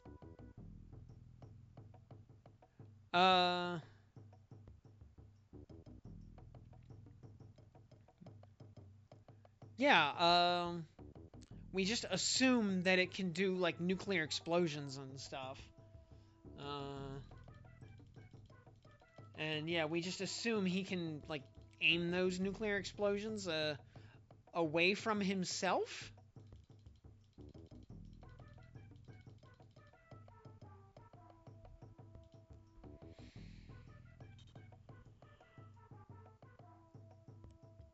First, I must insist that we allow the Balformian Senate to believe they have approval authority.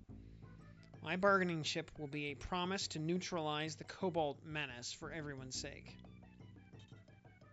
Second, promise me that you will recover that dreadful sword and terminate Cobalt.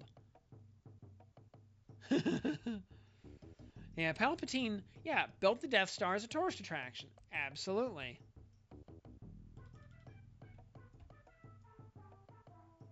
Both of them, as a matter of fact. You know, the Death Star was obviously famous for its water parks.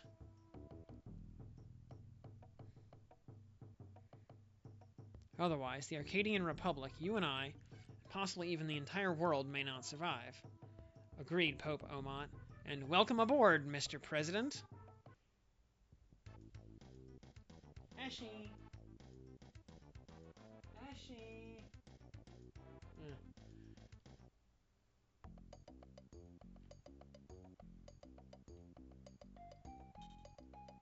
I was hoping my cat Ash would come over here and hop into my lap or something. But, you know, she's taking a nap somewhere. Today is actually her birthday. She's 2 years old today.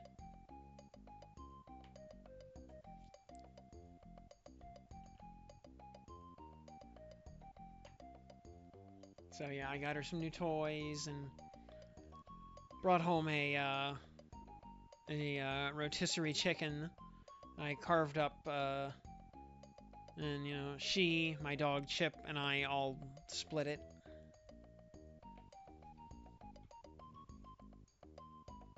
Hey, Brian, can you hazard a guess as to when we might receive our next assignment? I don't expect we'll see much action for a while. All I know is we were instructed to wait for Kome in a town called Scentpole. Our advisors seem to be as busy as bee gyros with the muckety-mucks behind the lines. That's none of our affair. Our job is to fight. I'm happy just to follow our captain and the lieutenant, or whatever your ranks are this week. Master Andera seems to have everything moving smoothly at our temporary capital in Belclad.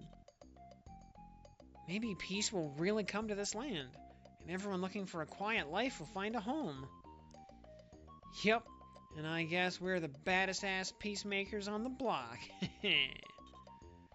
Is baddest a real word? Only when you include it with ass. Or bitch.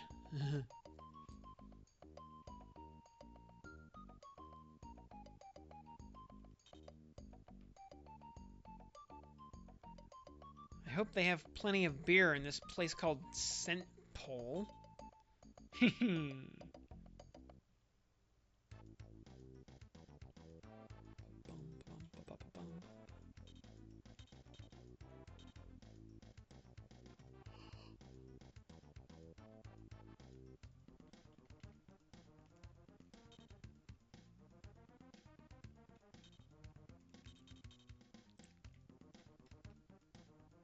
Yeah, we're gonna ditch Tobikage.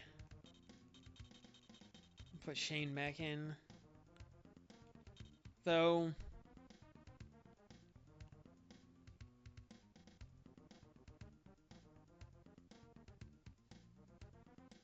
I am...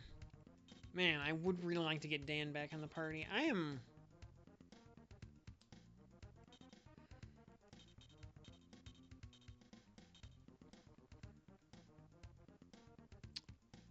thinking of how we can... Like, how I can put Dan back in the party. I mean, we could honestly probably drop... No. I don't want to drop Jenny because she's a cute Uma Musume. But, I mean, looking at her stat line, she is actually kind of bad. 28 defense just does not work. Although, look at Tobikage with his 18 defense. Truly a glass cannon. Especially when he only gets to do his shuriken attack twice per battle.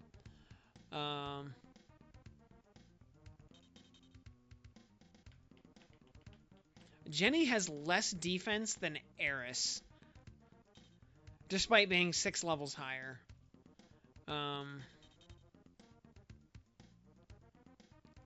Honestly, I think we gotta... As much as I don't want to ditch Jenny, I think I have to. She's honestly becoming a liability. Whereas Dan has actually surpassed Moranius in both attack and defense, despite having a woefully outdated weapon. Though, Dan has, like, no magic resistance, whereas Moranius has all of the magic resistance.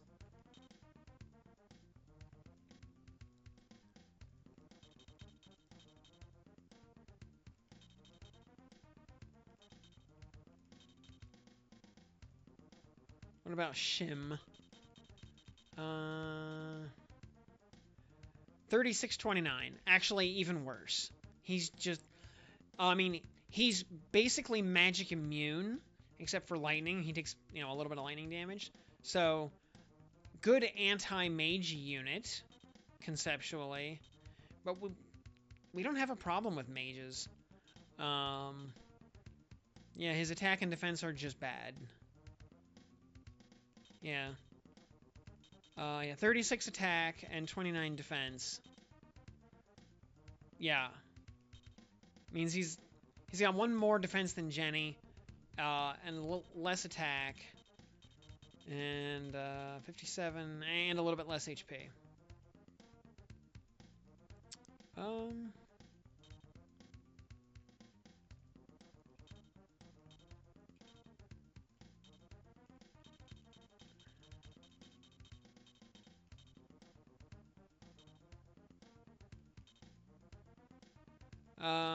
Not from here.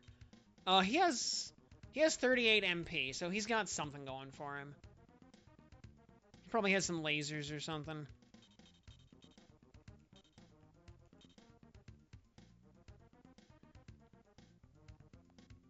I mean, honestly, I'd kind of like to see Connolly in action. But again, you know, just too fragile. Especially when a lot of enemies have ranged attacks. It would be really hard to protect squishies.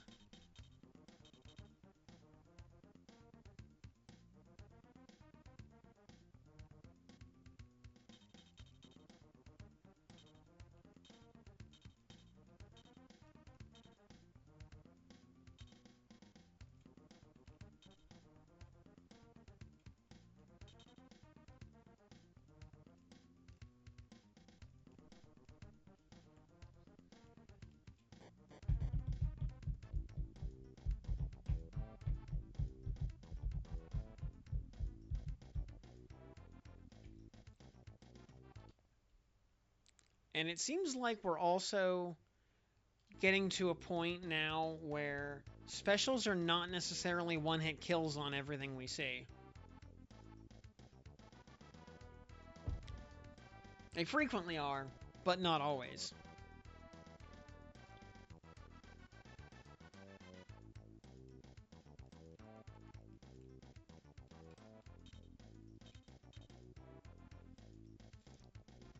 Town of Scentpole. Alright, let's go liberate this town and bring some democracy here. Well, I'll be damned if the Empire isn't occupying this little burg with an entire battle unit. How about some appetizers before we feast? Let's kick their Empire butts out of town. Just skirmish. Maybe they'll give up and leave town with their tails between their legs.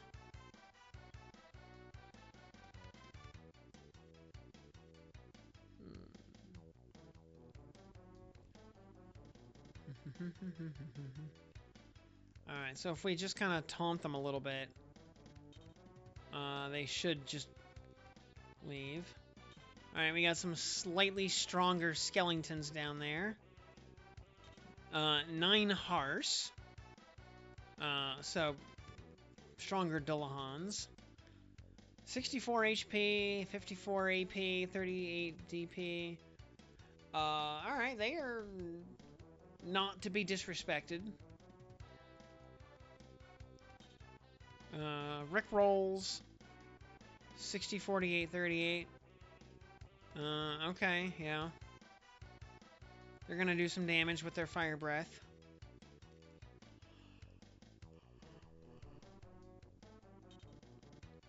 So once again, yeah, not to be disrespected.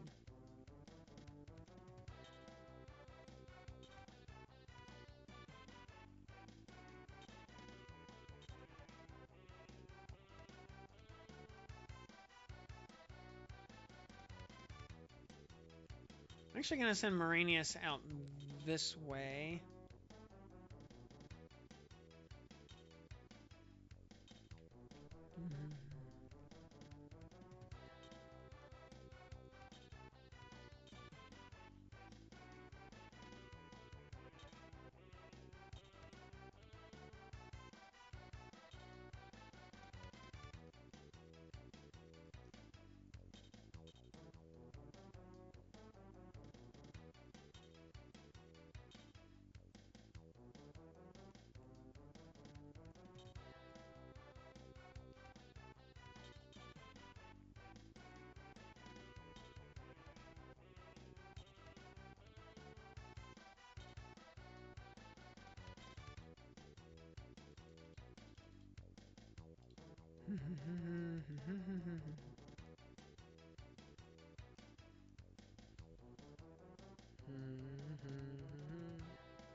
For those of you who follow the bond market, by the way, and related financial systems, apparently the secured overnight funding rate got pretty sketchy today, as some liquidity stress kicked in.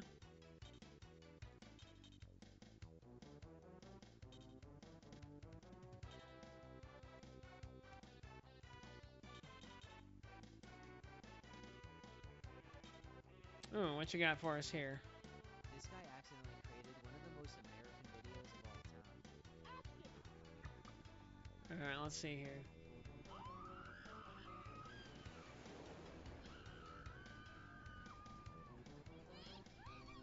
This guy accidentally created one of the most... That's pretty America.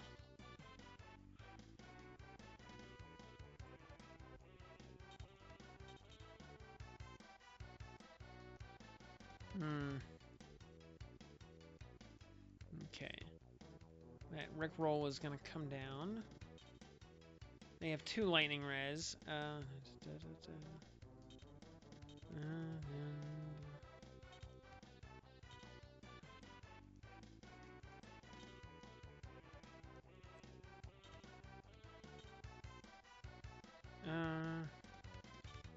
Yeah, this will work.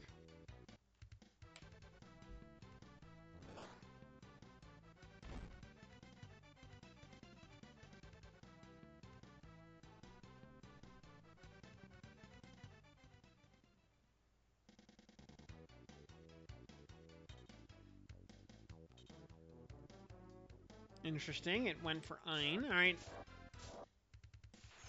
This might hurt. Oh, 2 damage.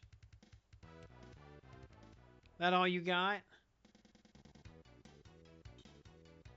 I mean, Ein does have pretty good magic resist, so...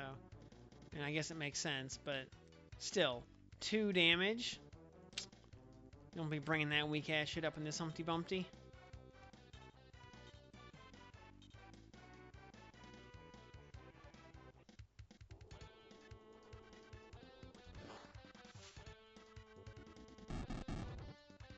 Nice. Royce can actually still one-shot those things.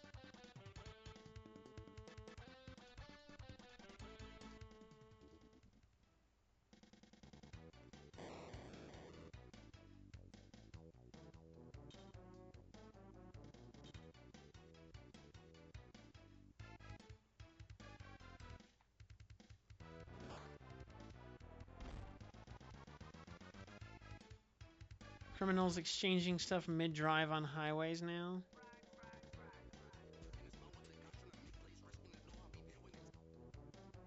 There's the...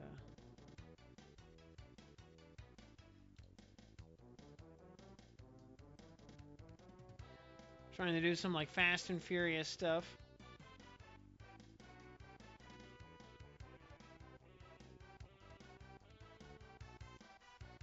There's some, Some wacky racist level nonsense here.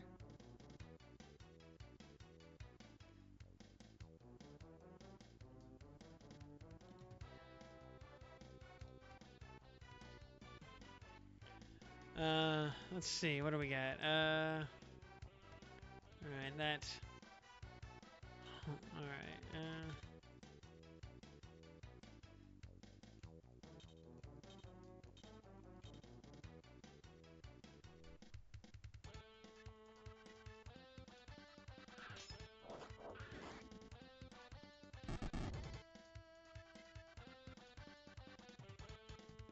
level up for Ein.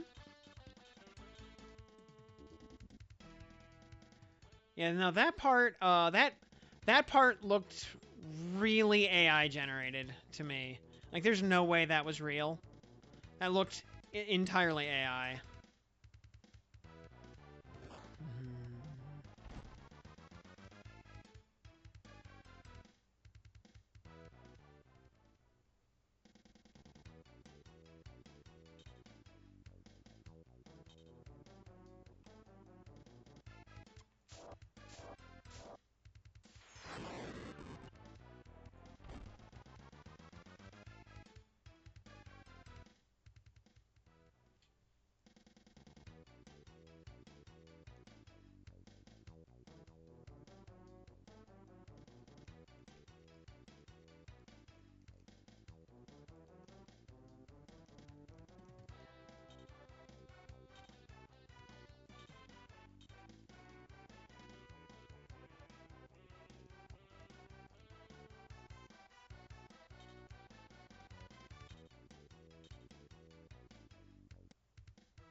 Hmm. 16 damage there, that's no good.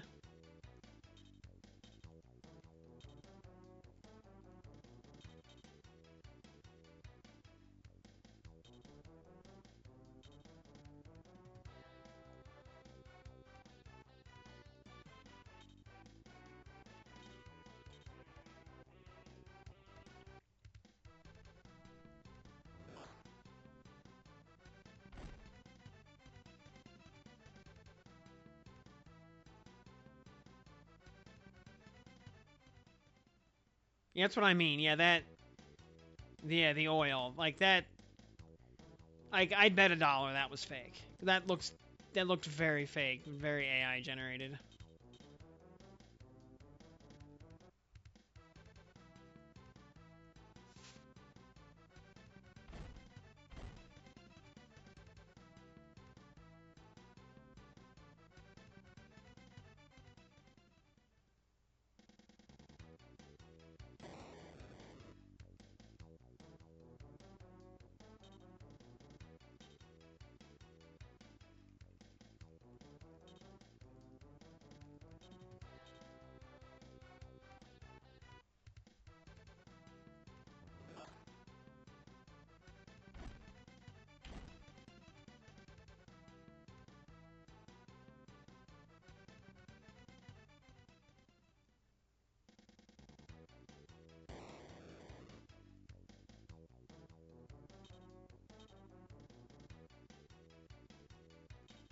I mean, even the package handoff looked pretty fake.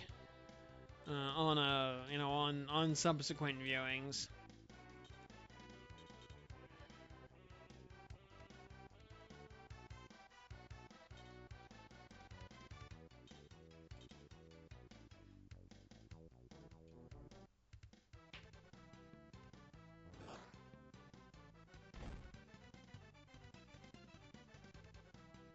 Hey, level up for Jeddah.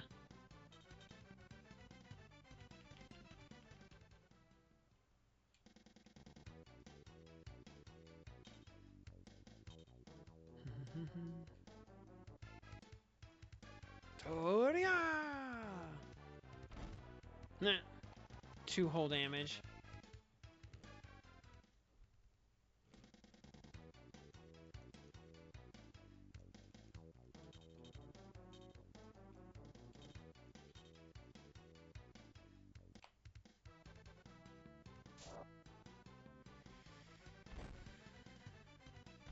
Alright, Rickroll took 25 damage. Very good. Alright. Level up for Moranius.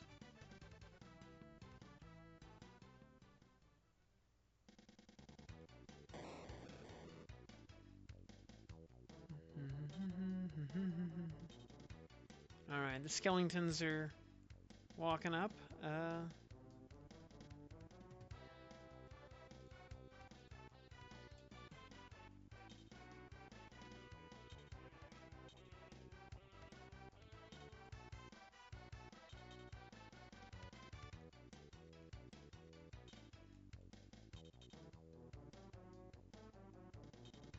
And yes, I realize there is still an enemy in our midst.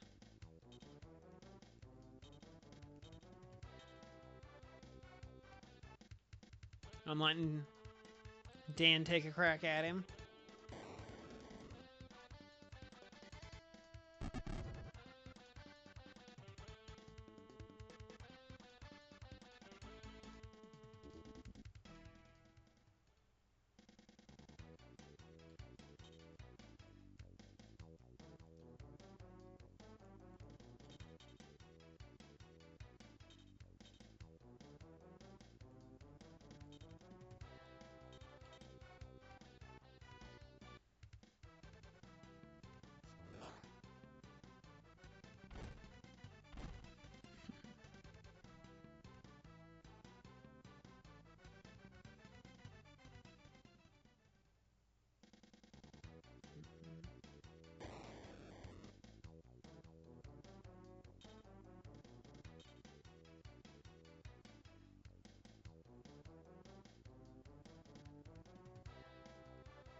Alright, let's see here. Anybody need heals? I don't think so. We're pretty healthy, so okay.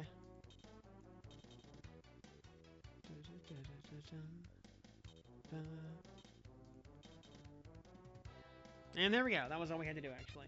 Just, make it through a couple of rounds.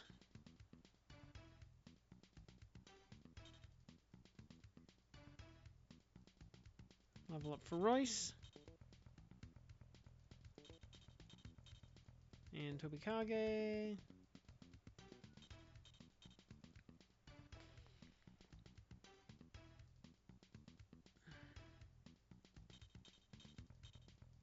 And for Dan. And Shim.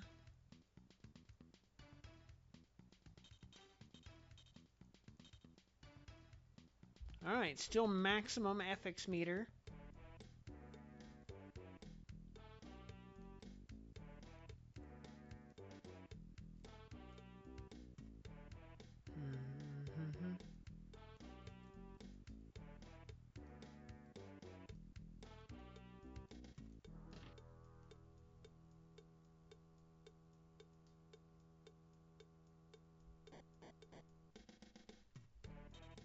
Did any of you notice that high mountain north of here? We'd have to be blind to miss it, old-timer. Okay, wise ass. Are you familiar with the legend of that mountain? Suppose you enlighten us. Well, people say a white dragon lives up on top of the mountain.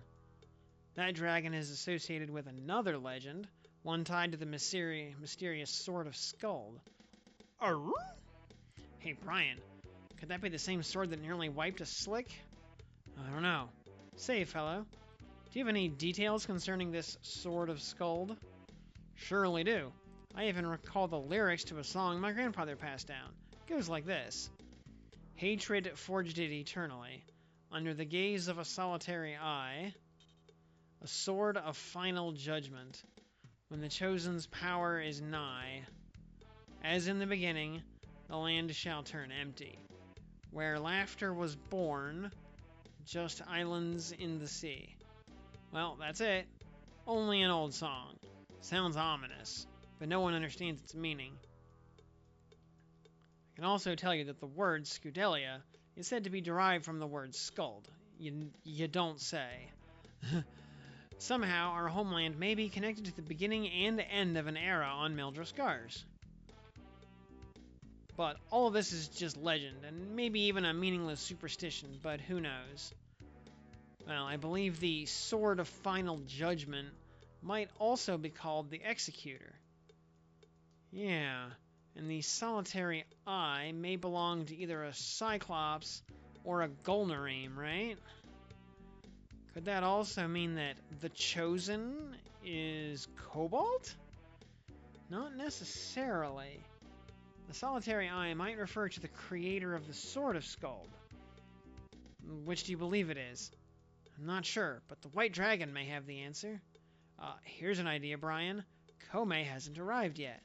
So, well, as much as I enjoy drinking beer, chasing women, and sleeping in actual warm beds, why don't we go pay a visit to the White Dragon instead? Oh, that's a splendid idea, Ein. What are we waiting for?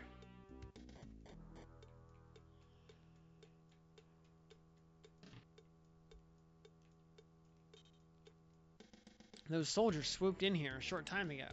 They were searching for something. Kept asking questions about a white dragon. I have no clue what they were wolfing about. Hey, I resemble that remark. Don't you mean resent? Whatever.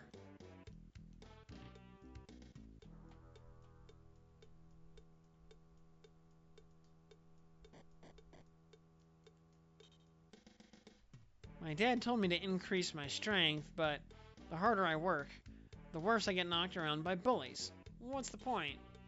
Look at me, kid. I train hard to gain strength every day, and I've never been beaten.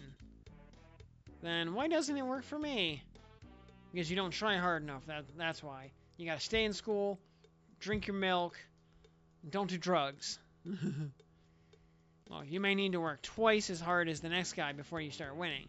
That's the secret, kid. When we first moved into this town, everything was peaceful and quiet.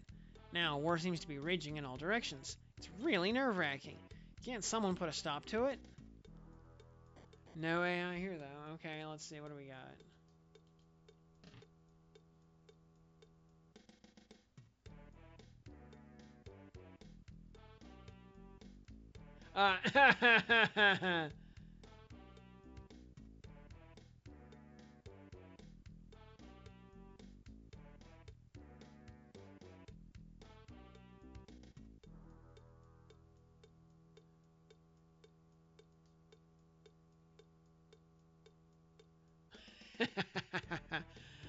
Ah.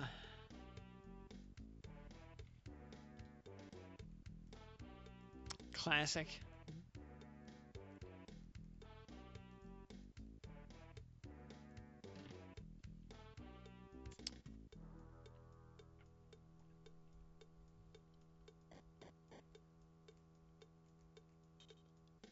Welcome, Liberation Army.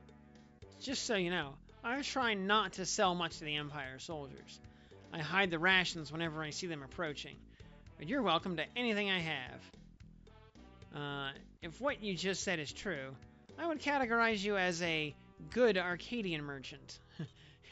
You're one of the good ones. On the other hand, if you're lying to us, I think I'll beat the living shit out of you. A man with a sense of humor. I like you.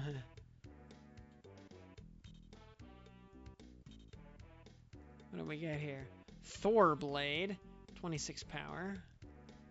Phoenix Sword. Oh, we finally get the Heat Axe. Soul. Oh, we can finally actually buy Soul Staves. And hey, Dan finally gets a new weapon. His third weapon in the entire game.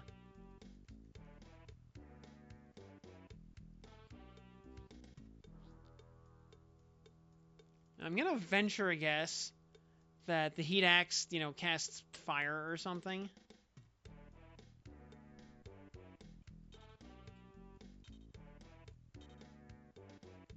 And that the Warhammer is just a regular weapon.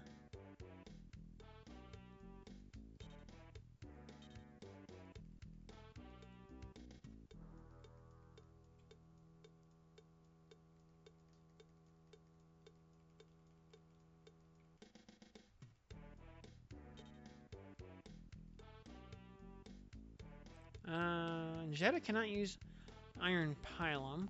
Okay. I wonder... Like, a Pylum is a spear. Why can't they use it?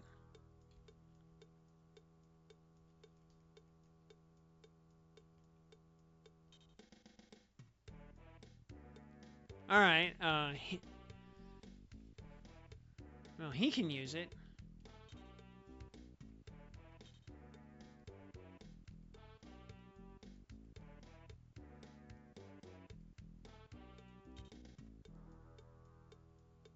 Might just be a Birdman weapon.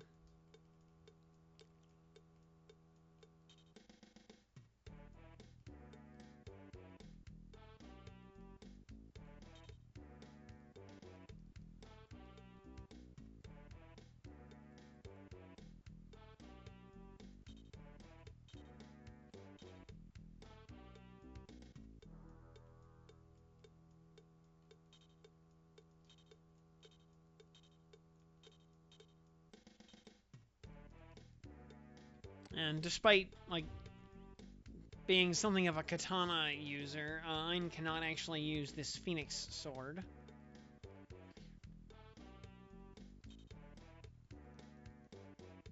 Thor Blade. Well, I mean, it is 2 points better, so...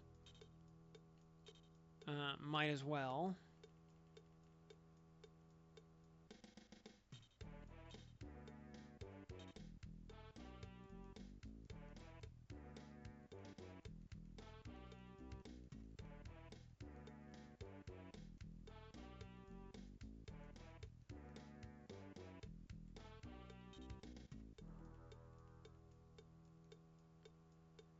Eris, Roxy, or Sylphiette?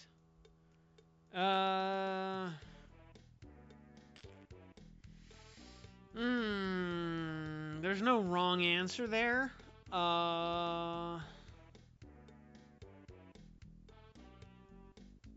I'm gonna go...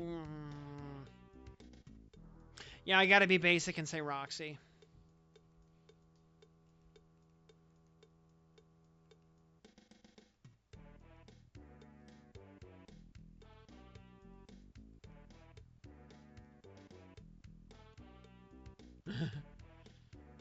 Yeah, all good choices though, and I mean, I never really got hard into that series either way. But yeah, I mean, you know, the bigger the hat, the cuter the witch. That's how it works.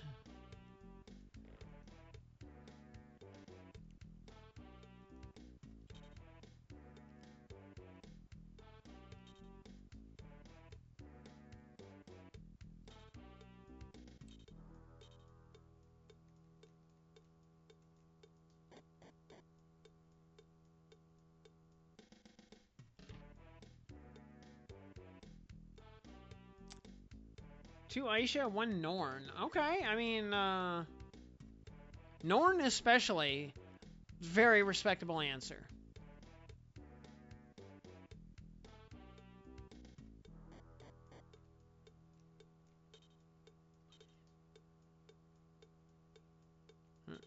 We can see Flair's castle to the east, but no one dares go near it because of the ferocious monsters roaming all around.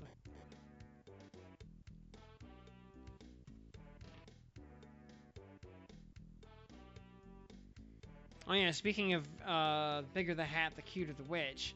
Saw something, I think about like another season of Wandering Witch, I think.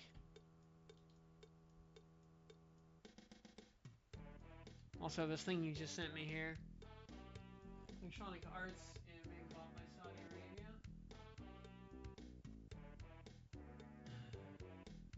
Oh, that's gonna lower EA's position on the people's list.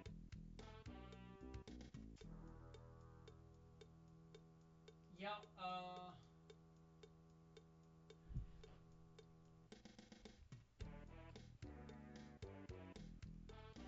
though, to give you an idea of how highly I regard private equity firms, uh, EA getting bought by a joint venture between the Saudi Arabian government and Jared Kushner might be the lesser of several evils compared to most American private equity firms.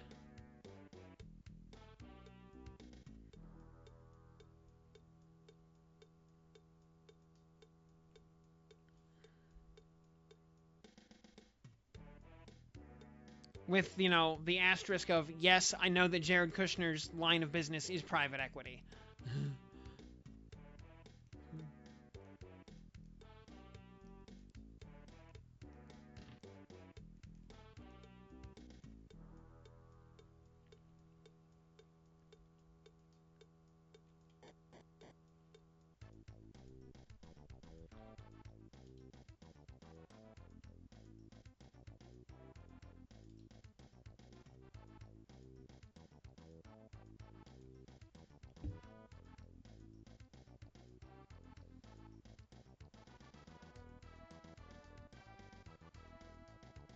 Oh, yeah.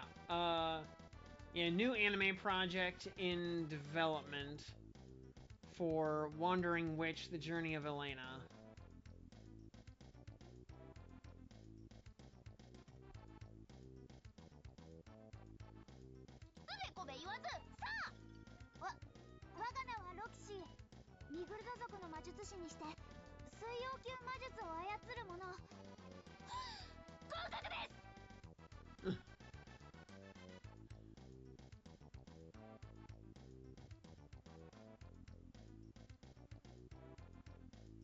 Oh, and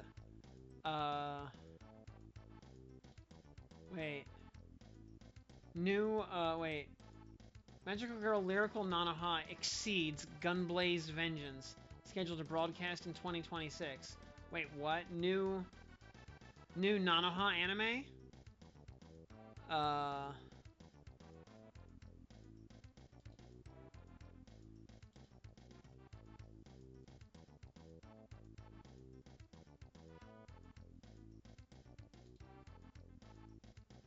And the poster is some character in some bombed out apocalyptic world, holding a rifle.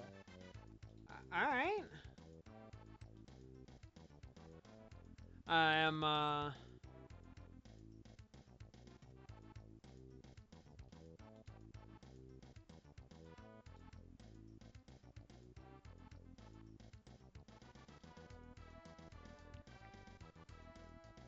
yeah, my body is so ready for more Nanoha. I mean, God, when did the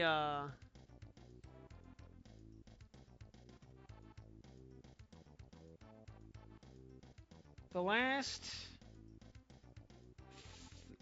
'cause I want to say what Strikers came out in what, like 06 or something? And I think, what the two movies came out in, like, '07 and '08 or something like that. '07 and '09, something like that.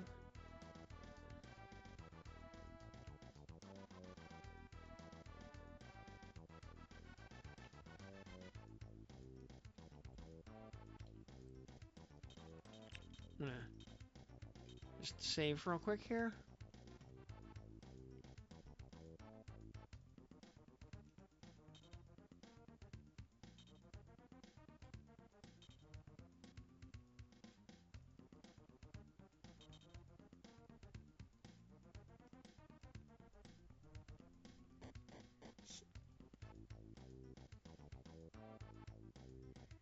You know, I've been waiting all this time for either an A's to Strikers or Force anime, and of course, neither of those ever happened.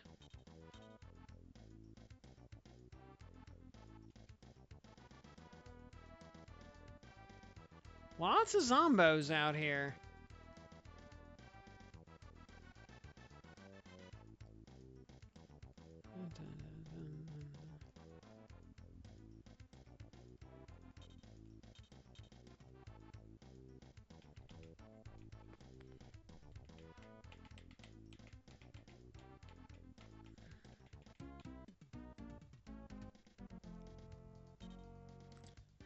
Well, the enemy has the same idea and even got here first. This bunch is definitely searching for something. We'll solve that mystery shortly after we reach the top of the mountain. The enemy won't pursue us once we leave this area. Head for the trail leading north.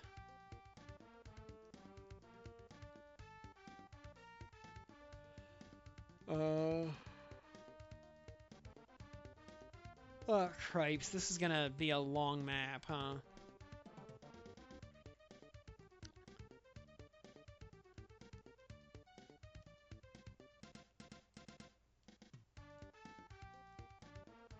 We're supposed to not... I mean, we have to go all this way. That's a long way to try to kite the enemies around. I think we're going to end up having to probably... Depending on how these guys path, we'll probably have to kill them. We'll probably have to kill these two. And then maybe we can just, like, run the mages down out of MP.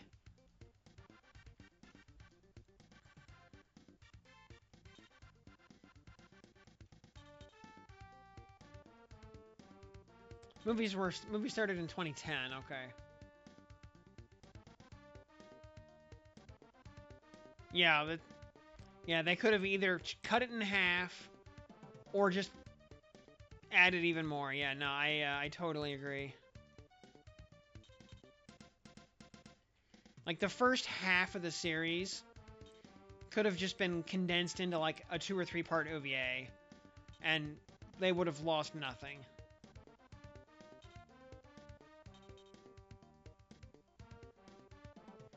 Or taken the second half and expanded it out into two full-blown seasons.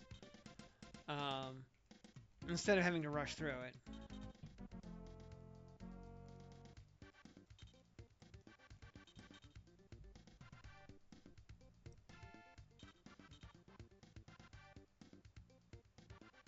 Though, the worst crime they committed was fixing the scene of Nanoha blowing up Subaru.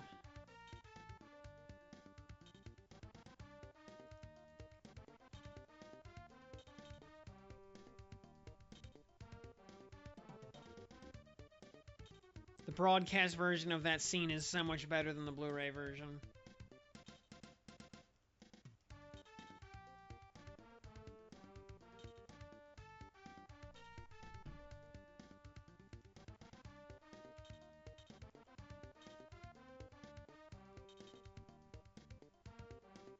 Which is the only scene where that is true. Because, whoa boy, does the broadcast version have a lot of Musashi quality.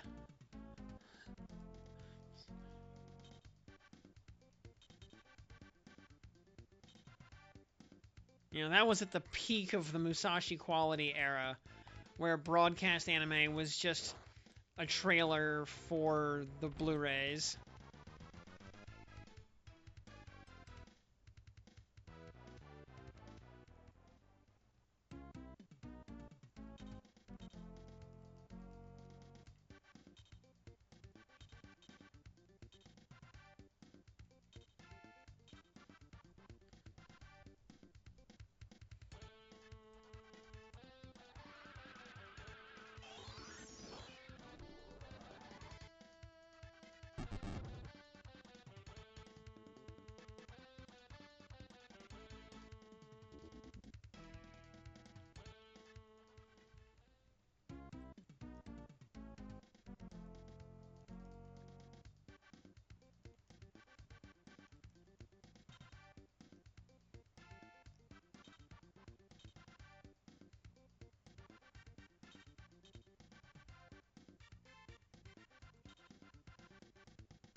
Oh wow, yeah, the pylum actually has 3 blocks of range. Holy cow. Nice.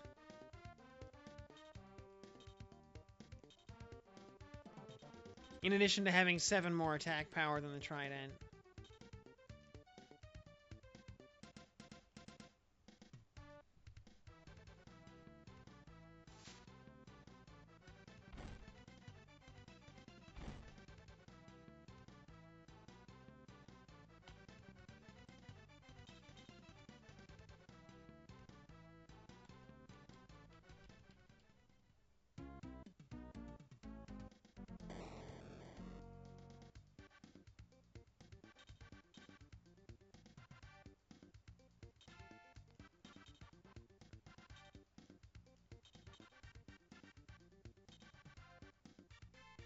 Uh, Horizon 3, Chihayafuru 4.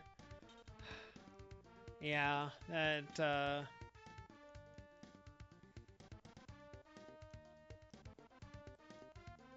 but, you know, we're not allowed to have nice things.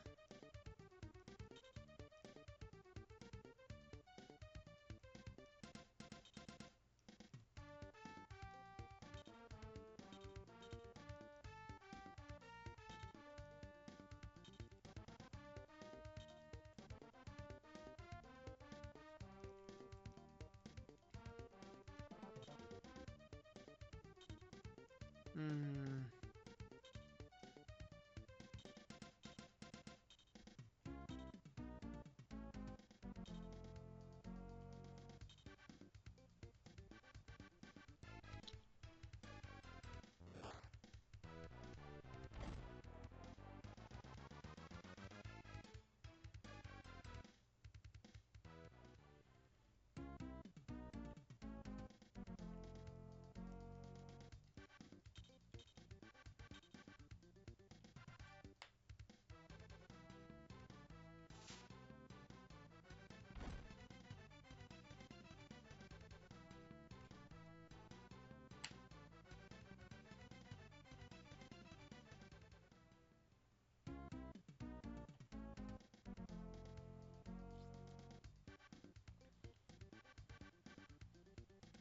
You know, meanwhile, I am eternally waiting for more Setokai no Yako Indomo.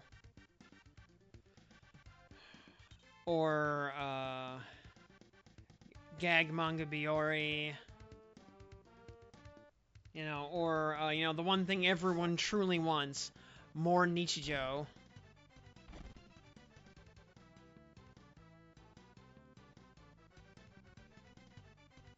Moranius got a level up with no stats. GG.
I wonder if anybody even remembers Gag Manga Biori.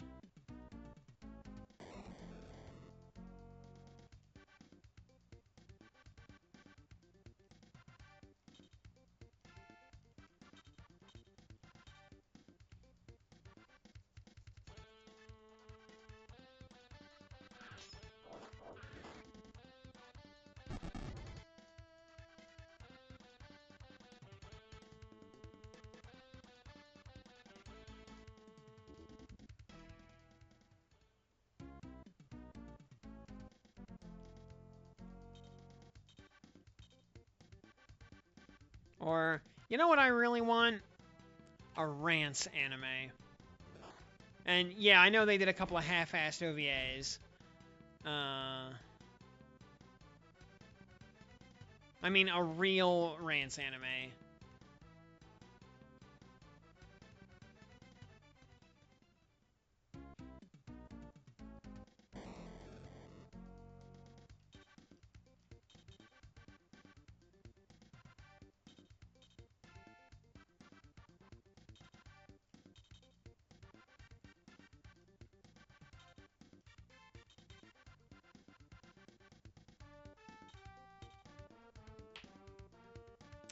Black Bullet sequel or remake? Huh. There's a name I've not heard in a long time.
I remember many years ago, I showed my dad the original Berserk anime.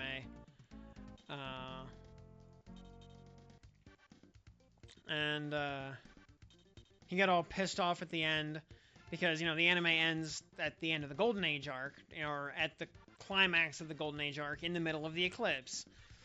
And he's like, what? It just ends right there?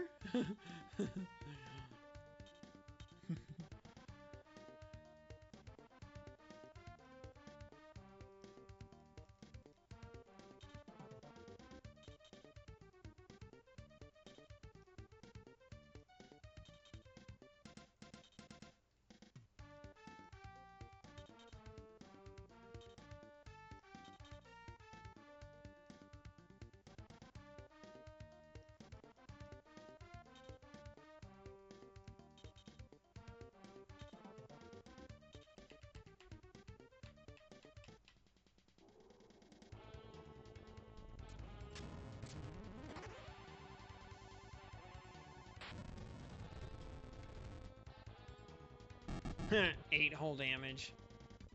Get wrecked.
Alright, and this guy took the bait.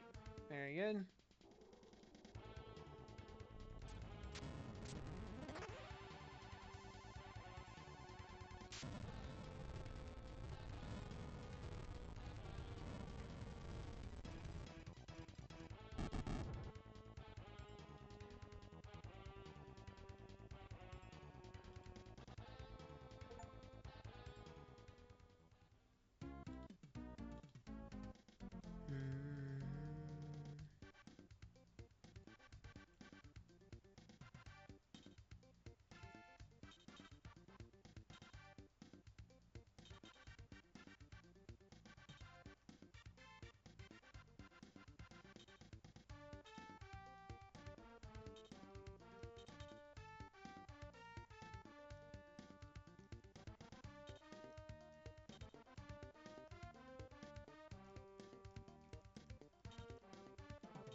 Are they both just gonna try to focus fire Moranius?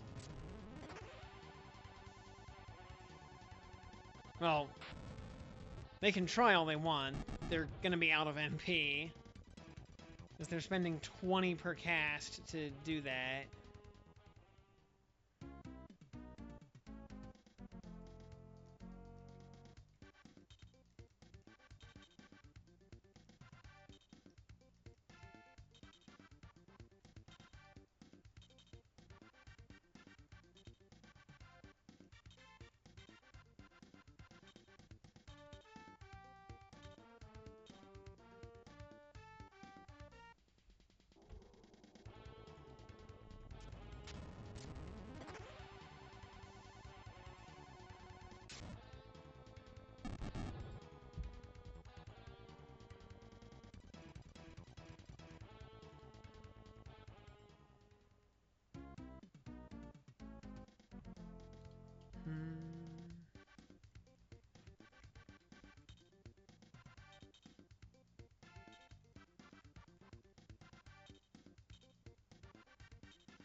Nice try, idiot. 2 hull damage. GG.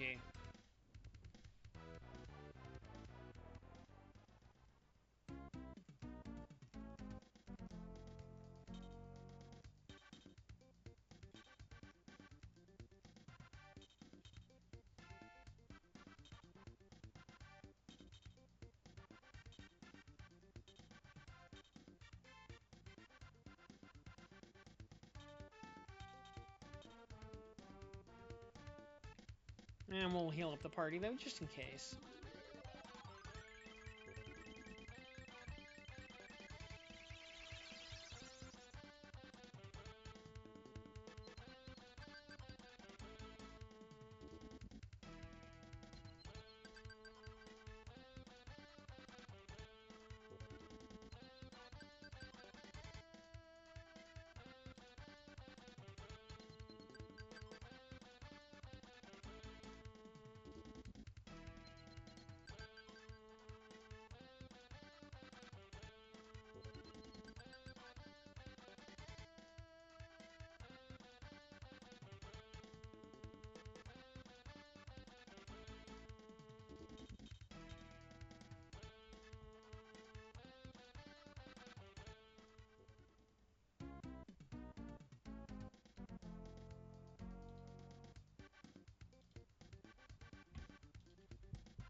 I'm guessing once all of our units get up the ramp here, that's the win condition.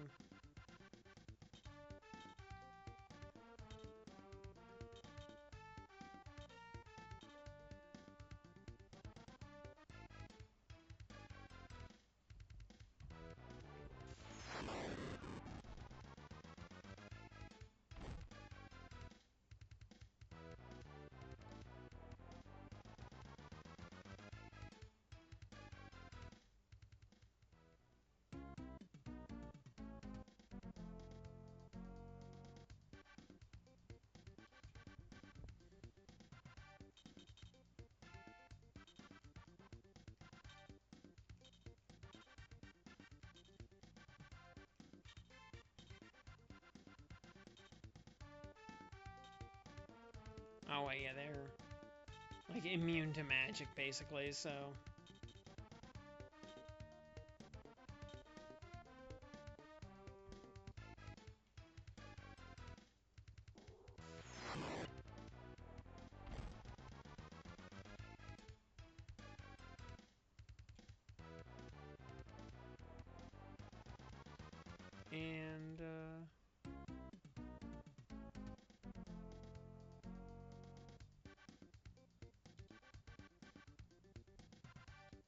And oh, and Jane Goodall has died at the ripe old age of 91. So you know, F's for respect.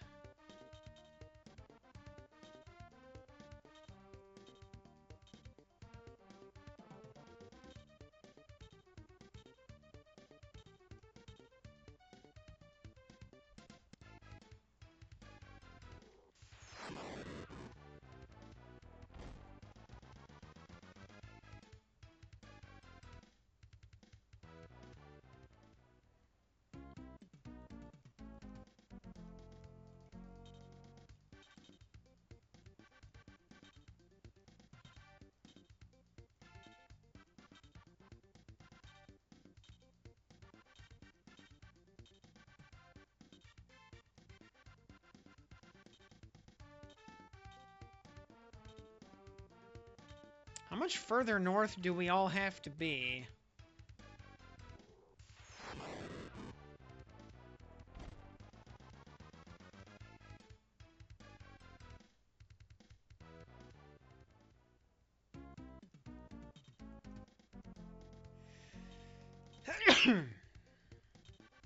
Oh, yeah, the problem was Shane was actually too far.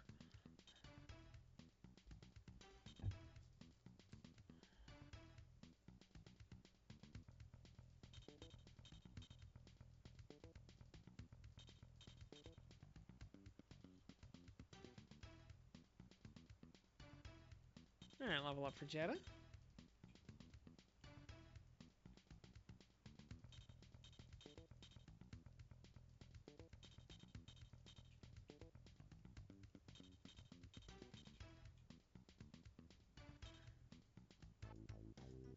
Alright. Ethics meter still maxed out. This is good. And I guess at the next spot there, we will meet the dragon or something. And let's drop a save. Yeah, it's 10:45.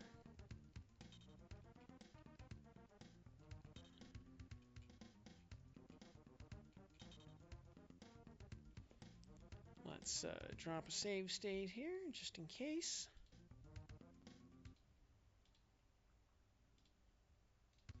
And alright, we'll save meeting the dragon for tomorrow then. And so we'll pick it up then. So thanks for tuning in, everybody. Including everybody out there in VOD land. And we'll pick it up tomorrow and take it from here. So my name is Tim. I'll see you then. Good night.